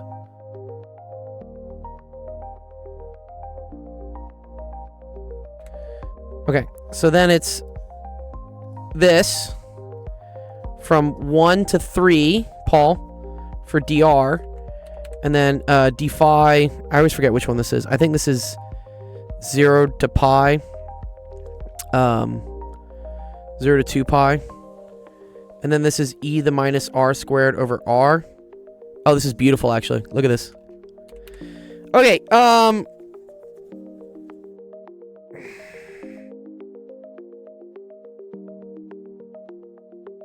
I forget what, I know this integral pulls out a 2 pi. What does the phi one pull out again? Sine phi d phi? What does that one pull out? Is it just a 1? Is it a 2? I think it's a 2. Because then you need 4/3 pi, right? Pi r cubed. Yeah. Yeah.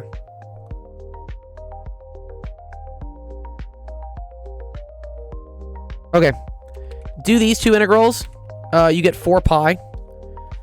Integral from 1 to 3. This becomes e to the negative r squared r dr. And then this is a nice u sub question here, right? Because look, r squared, and then I have the derivative of that basically down here. I say u is equal to negative r squared. Du is equal to negative 2r dr. So du divided by negative 2 is equal to my RDR. So now I just have the integral of e to the u over negative 2. Integral of that is just e to the u. So you just get negative 1/2 e to the u, and then u is negative r squared. And then that's evaluated from 1 to 3. The old RDR joke, and you weren't even RDR? Is it? Wait, what's the joke? Okay. 4 pi. Put a 2 there. Put a negative. And then it's e to the negative 9 minus e to the -1. Hardy har har ardy ardy ar. Okay. Okay. So then this is just 2 pi 1 over e to the 9th minus 1 over e. I think that's it. Yeah? Look good? Not too bad.